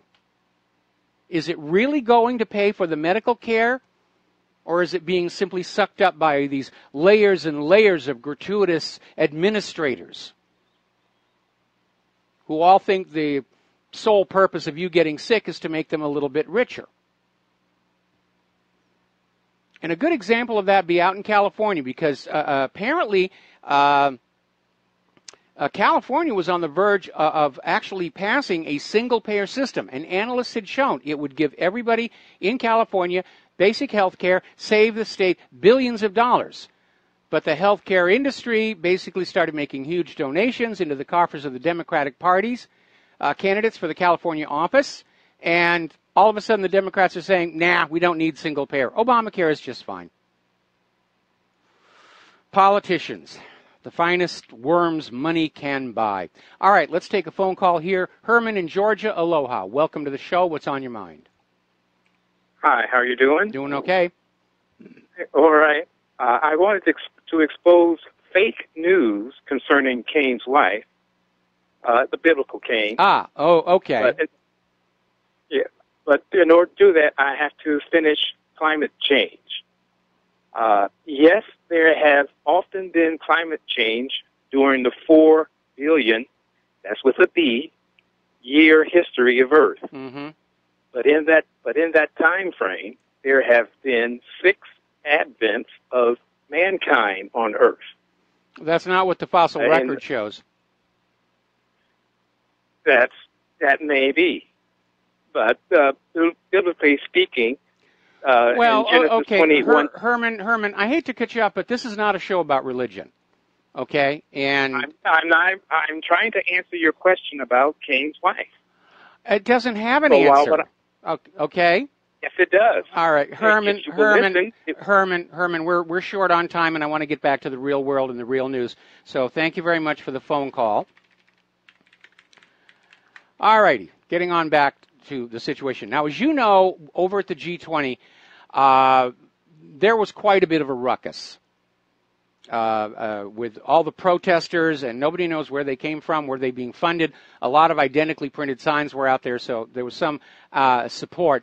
German politicians are now demanding a crackdown on left-wing extremists following the G20 riots, saying that Germany's image in the international community has been damaged due to all the violence and rioting in Hamburg. I mean, they burned a Porsche dealership and all kinds of other things like that.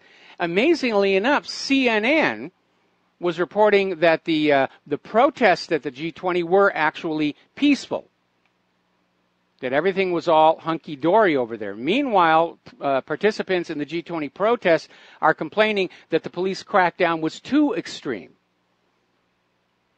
So it just goes back and forth and back and forth and back and forth. Interesting little story coming out of government slaves. Apparently, there's a growing movement, petition drive, if you will, to ask airports and post offices across the U.S. to stop carrying CNN on those TVs, because it's time to blackball the fake news. Now, we're very lucky. At our local bank, they used to have CNN up there. I guess they got sick of all the lies because now they're running the Travel Channel, which is much more entertaining. So that would be a good thing. Meanwhile, according to CNN's Michael Smirkonish, CNN is still respected worldwide. I wonder if he says that to his reflection in the mirror 10 times before he goes to bed every night. We're still respected. We're still respected. We're still trusted. They still believe us.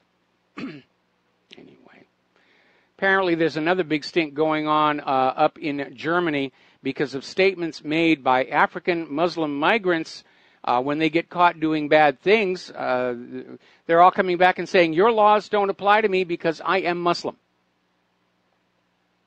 And that is not going to help the situation any. And again, I go back to Teddy Roosevelt, and he had this really clear idea. You know, if you are an immigrant to the United States, come on in, you are welcome. Just understand, you are now living in the United States of America, and you are subject to our laws. We have one language. It's called English. And if you're going to come and live in our country, you have to make certain adjustments to the fact that you are now living in this country and not the former one. And one of the biggest reasons this whole New World Order, blend all of the Europeans in with the Africans and Middle Easterns, has blown up in their face is because of this attitude coming in from the migrants that you have to change your country to look like mine. Well, if you like your country all that much, why did you come here? If you don't like it, the way things are here right now, the proper solution is you go back home. And apparently, as the Syrian war winds down, a lot of Syrians are, in fact, leaving Europe and heading on back to Syria. That's a good thing. But that attitude problem about we're going to come on in and we're going to make your country look like our country, that's not migration. That's invasion and conquest. Now, here's a very bizarre story. This came out of the Express in Great Britain. Terror advice police video urges tourists to run, hide, and tell if they hear gunshots. Like we need the police to tell us that? It's absurd. Instead of making videos, the police ought to go on out and actually get the terrorists. Now, up in Massachusetts, Stephen Hay, a Democrat state representative for Fitchburg, has introduced a bill that will criminalize having a hidden compartment in your car. And he says it's all about fighting the war on drugs and the war on terror, but it doesn't matter what you're using the secret compartment for. You could be keeping your spare cash in there because you're going into a shopping mall and you don't want to carry all your cash with you. It's a good reason to have a secret compartment, but he wants to criminalize it. Everything in the car is visible to the police and to the car thieves. I don't think he's thought this one all the way through, and hopefully it'll get voted down. Okay, so I mentioned earlier in the show, it's just a few days over the anniversary of the murder of Seth Rich. And back then, everybody who questioned the official story was being denounced as kooks and tinfoil hat wearing crazies, conspiracy wackos. But since then, the Overton window has widened. And more people are saying, yeah, there does seem to be something there. It wasn't a botched robbery.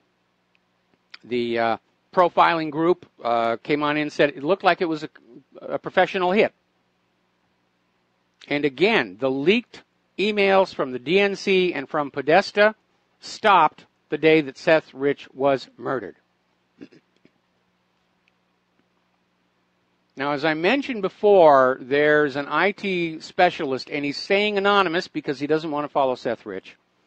He calls himself the forensicator, and he came out with a detailed report of the metadata on the leaked DNC emails and demonstrates they could not have been downloaded over an internet because they were copied way too fast, meaning that the flash drive holding those files was actually connected to the server where the files were simply copied off.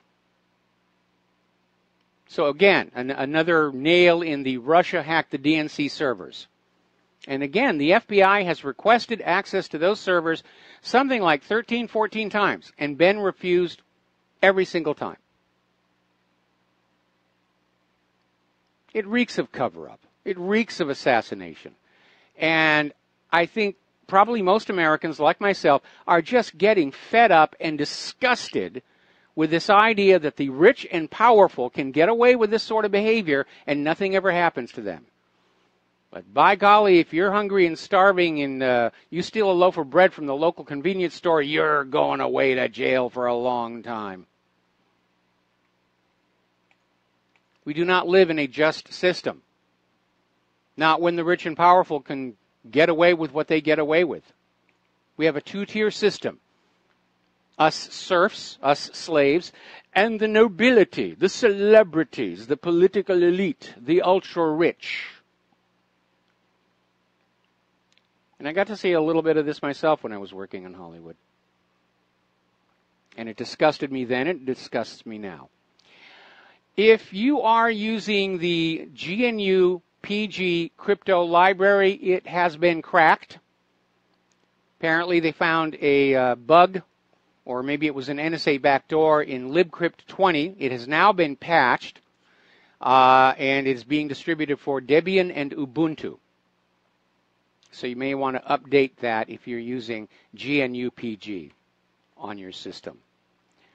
Apparently, Hard Rock hotels have been caught up by the breach of Saber's Sin6 hotel booking service that emerged earlier this year. And apparently they got names,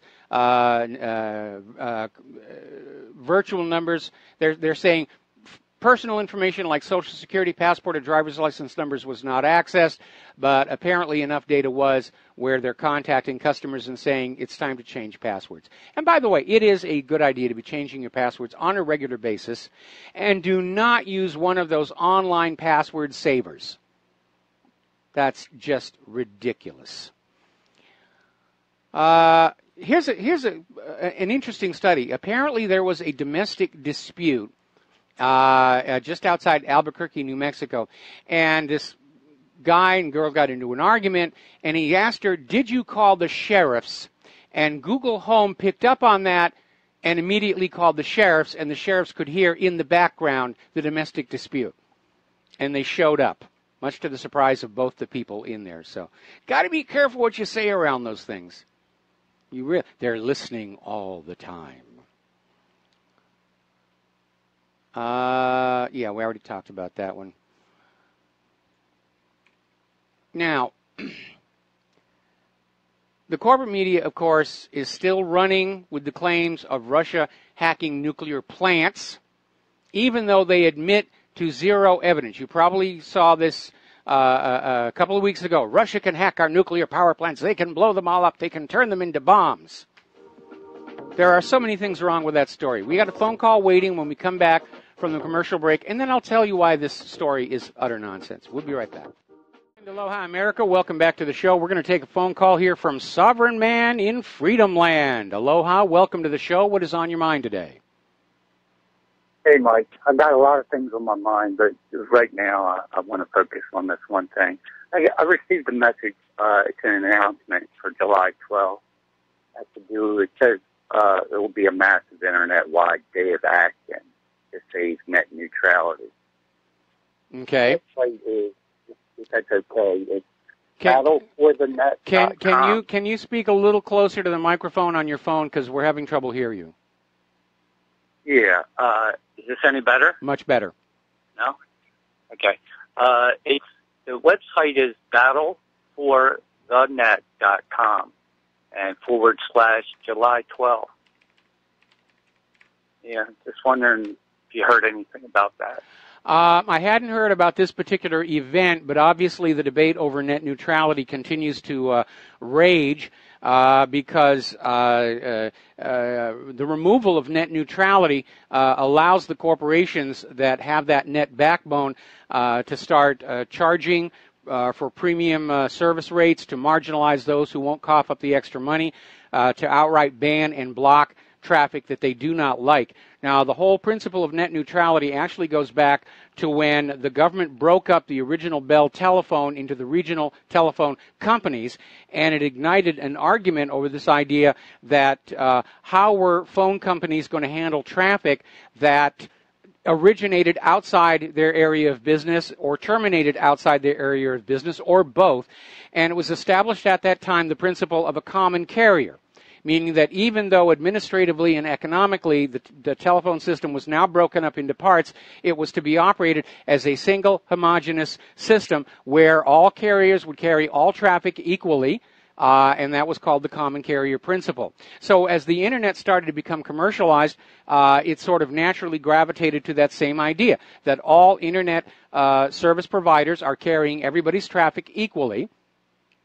But the big players wanted to change that, and they wanted to come up with a system where they could basically have a fast lane for the internet that they would charge premium prices on, and those who couldn't afford the premium prices would be relegated to the slow lane. And even worse, there are no restrictions on just how slow that slow lane can become.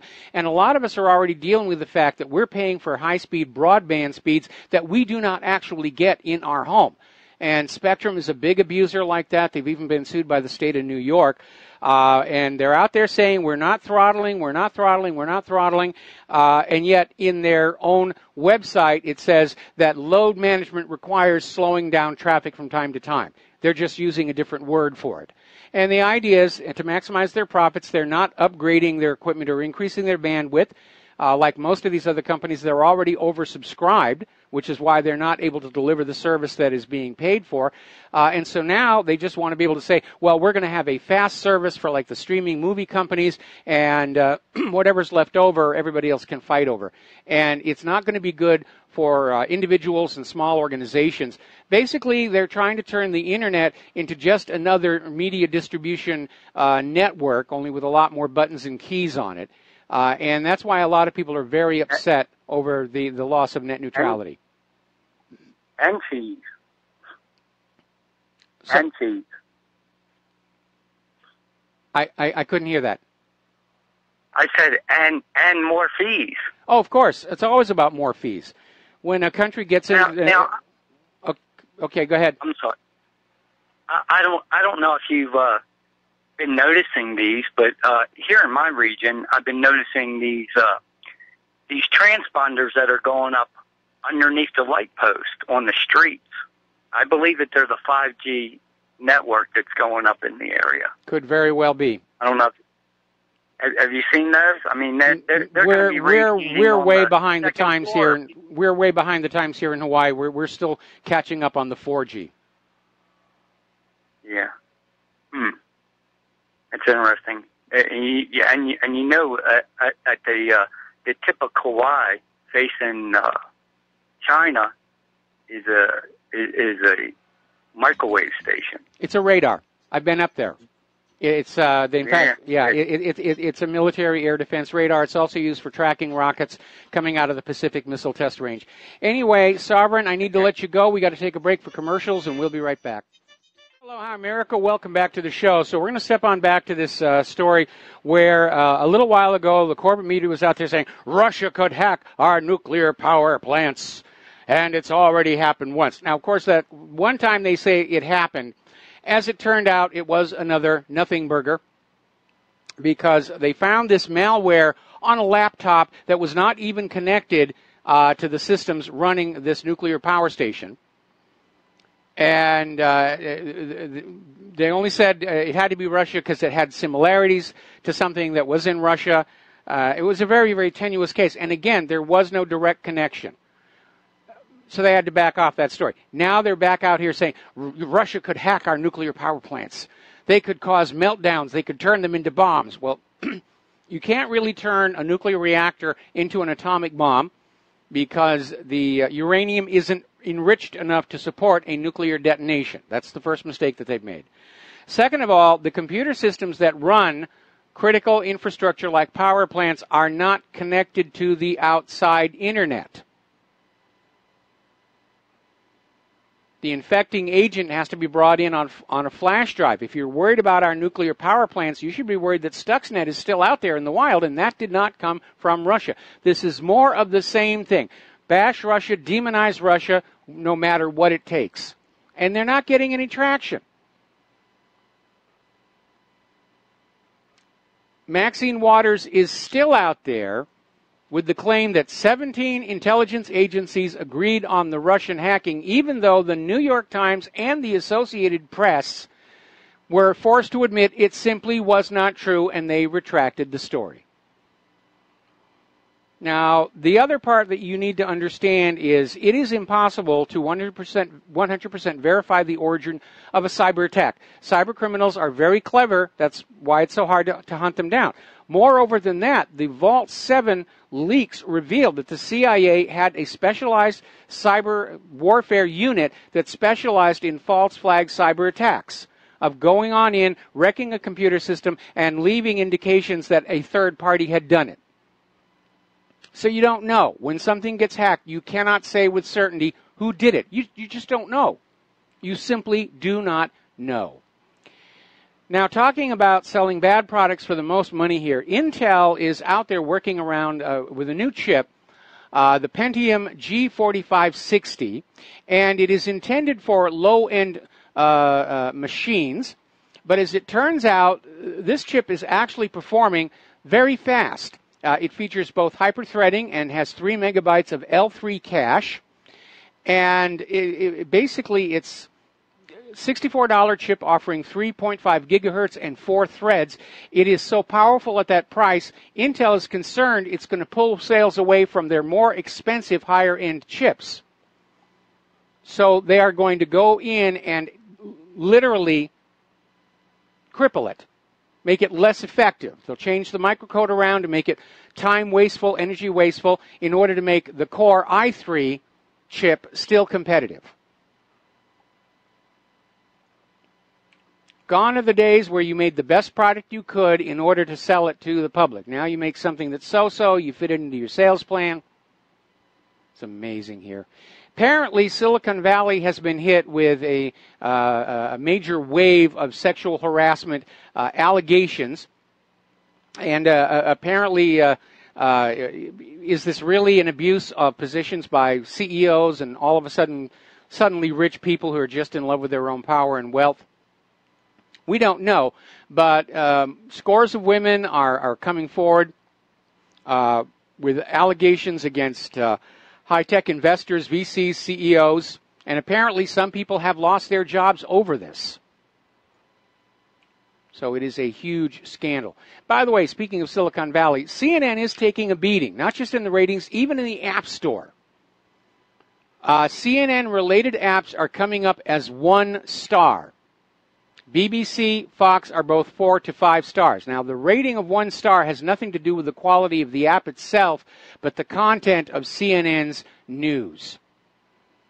Meanwhile, according to an article in Government Slaves, bad reviews of CNN and the CNN app are mysteriously disappearing. They're bringing censorship to the internet. And all that means is we'll find ways around it. It's really amazing here. Now, a lot of people are talking about the new digital rights management standard, and security researchers are worried. The new standard is called EME, or Encrypted Media Extensions, and it allows DRM systems to hook directly into your browser. That way, Netflix and other streaming video services can protect their shows and movies without making users install annoying, often insecure plugins like Flash or Silverlight. On that note, it's a win because there are a lot of ways where you can be watching a movie on a browser and make a local recording of it as well. But researchers and open web advocates are saying that by approving this standard, the World Wide Web Consortium is giving major browser developers and content providers too much power over what users and researchers can do. And there are concerns that this will break people, companies, and projects who are in the middle of something and they've got a workflow set up, and all of a sudden it stops working. And that can be a real major issue. I can't even begin to tell you the number of times where I have been working on something for like Claire's Choir, and I'll go on in, and all of a sudden the codec has changed, and I can't do the conversion, and this no longer works. And instead of actually working on the project, I have to go on out and find a new workaround, a new workflow, a new methodology, buy a new piece of software to get back to where I was before it all started. And it is one of the things that really has turned modern computers away from being productivity enhancers to productivity limiters. Back in Los Angeles, when I was still working in computer animation, one of the companies that was there, Digital Domain, they're still in business, by the way, they had an ironclad rule. All software versions and everything were locked down at the start of a production, and anybody who made any changes, any updates to their computer during the production, that was a firing offense, because of the possibility a new upgrade or change could break the workflow. And it had happened to other companies. It had happened to other companies I knew about. We even had that problem when I was out here working on Final Fantasy, where we were working with a very early version of Maya that just had problem after problem after problem. And we would be sent a new version that would fix the problem we reported, only to see that there was another problem that brought our production to a halt. We actually lost an entire production year. Our release date had to be slid back by an entire year because of all these software issues. Now, to be fair and just, Maya today is very robust. And if you are a computer animator, I recommend it highly. It's certainly a lot easier to install than 3D Studio Max, which I have a legal licensed copy of, and I've never been able to get it to install on Windows 7. And everybody points fingers at each other, and 3D Studio Max is out there saying, well, you need the new paid-for bi-monthly ultra new version. Why do you want to play with that old permanent license one? But Maya is actually very, very good for that. Now, as you know, part of the perks that come along with being the vice president is being the head of NASA, not directly, not the NASA administrator, but basically being delegated as in charge of the space program. So Vice President Pence is now making the visits to the various NASA centers, meeting with NASA leadership to find out what they want, what they think they need. There was a moment where Mike Pence was touching a piece of space gear that had a do not touch sign on it, and the Twitterverse erupted. Oh, Mike Pence, he's ruined the spacecraft. And NASA came out and said, no, it was okay. It's okay. The sign is there to keep the tourists from misbehaving and breaking off pieces for souvenirs, which actually did happen at some of the museums and things here.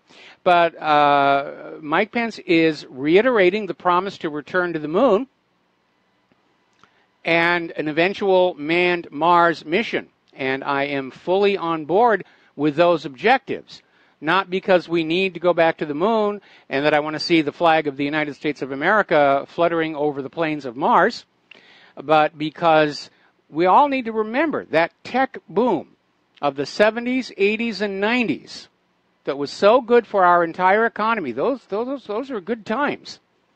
It was all created in the technological fallout from the Apollo mission to the moon. And if we're going to bring the jobs back, the high-paying jobs back, if we're going to regain our supremacy in manufacturing, we can't compete with the rest of the world with the same technology we already let them have, foolishly. We must leapfrog ahead to new technologies, new materials, new products, and we need a civilian technology incubator with which to do that. And that's what the space program's true value to America is. It creates these new technologies, new industries, and new jobs. We saw it happen before. It can happen again. Now, yes, the military fund a lot of technology incubators, but they hang on to their stuff until it's so obsolete it cannot be commercially exploited. By the time it finally comes on out, the world has gone past them. So, yes, let us go back to the moon. Let us start to build our transit system into orbit again. Get that back. Let's go to Mars.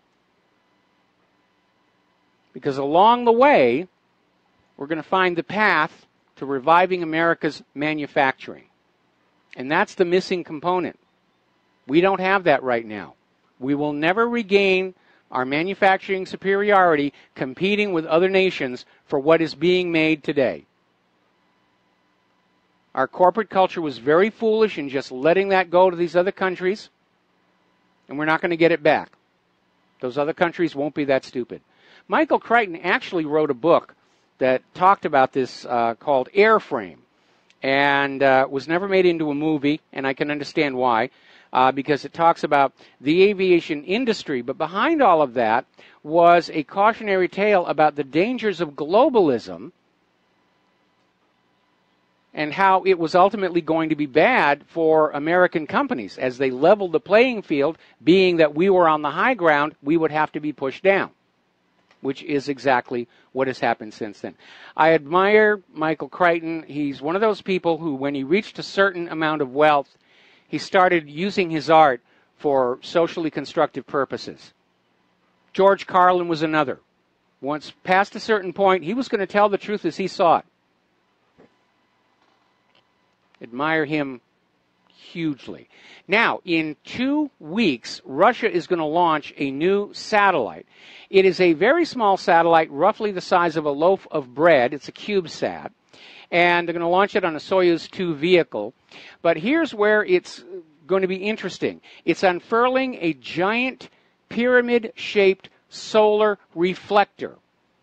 And it's apparently a technology demonstration to test how to break satellites in orbit and deorbit them using the solar wind.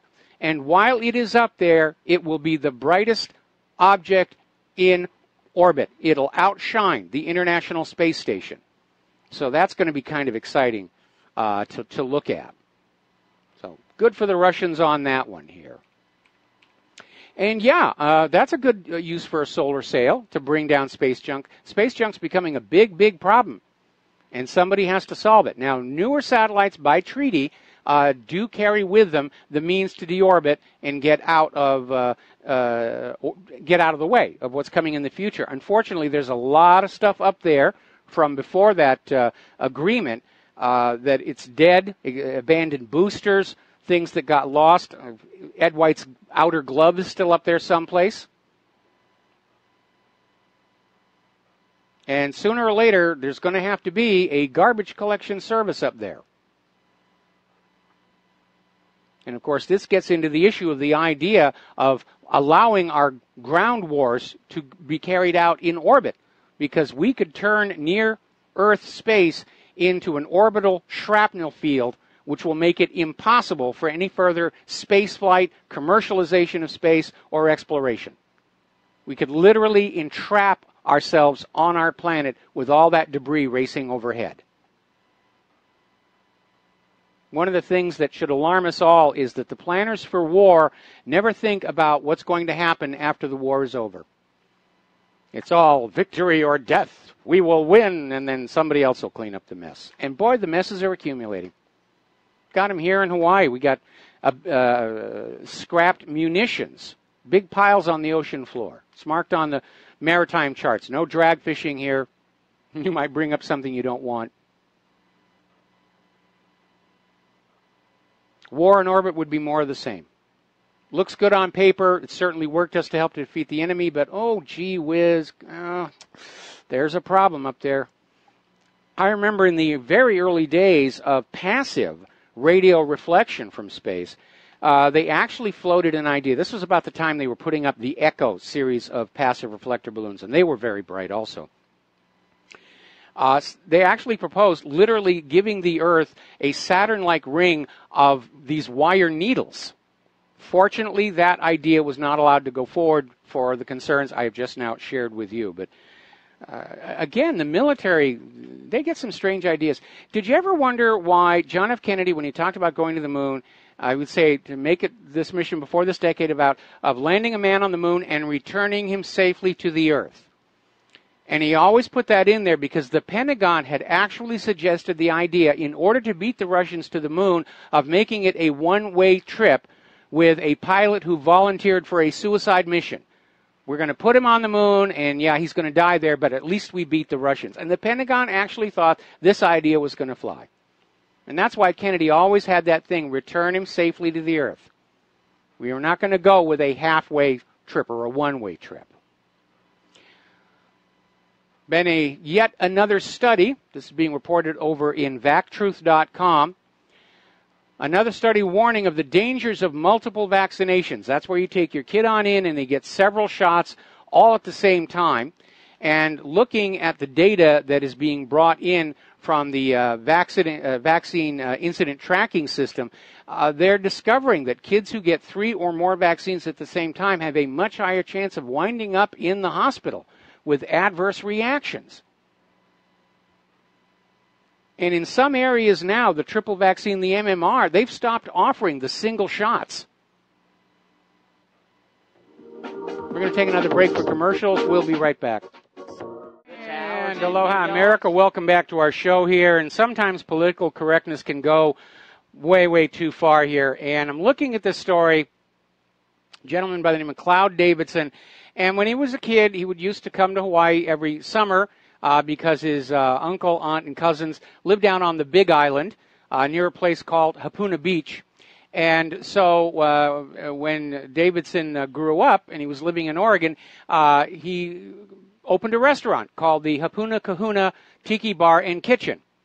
And was all part of his family, and his background was a part of his childhood, and he didn't think there was going to be anything wrong. But apparently he came under attack with accusations of cultural appropriation. Oh, he's appropriating the culture of the Hawaiians. How dare he do that? And it resulted in his bar going out of business from all the negative publicity. Well, there's no reason that you have to have this idea that only Mexicans can have a Mexican restaurant or only Italians can have pizza parlors.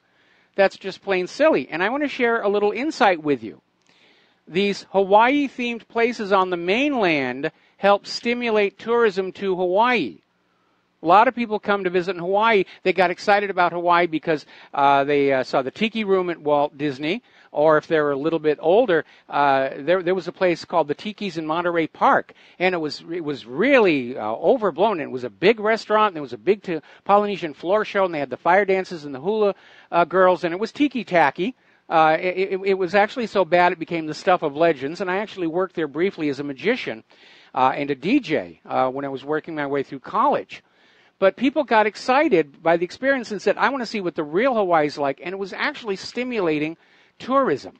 And now there's this warpath. You can't culturally appropriate other people's stuff. We're bringing them in as refugees and migrants. I really do think it is kind of nonsensical. Apparently, an 81-year-old imam has been jailed for sexually assaulting girls in a Welsh mosque. Wow, at 81, that's amazing. He's been thrown into jail for 13 years, which I think amounts to a life sentence. Was assaulting young girls during Quran lessons, and he was found guilty of 6 counts of indecent assault, and I'm reporting this for all of you who think I only pick on the Catholics on such things. No, I calls them as I see them. Apparently, there's been a bit of a whoopsie embarrassment. Apparently, back in March, police pulled this individual over for driving without headlights. Inspecting his car, they found powder on the floor and seats of the car. They had their canine unit smell it. The dog indicated positive for cocaine, and this guy spent 90 days in jail before somebody actually got around to testing the powder in a laboratory and found out it was drywall powder from his day job as a drywall installer. These use of dogs are flawed. The dogs are usually responding to sometimes unconscious cues by their handlers. They're not accurate. This is a good example of that. Okay, there's the music. Time for me to get on out of here and get something useful done with the rest of the day. We'll be back here tomorrow, Wednesday, Hump Day, here on the Republic Broadcasting Network. Please stay tuned for John Stadmiller's show.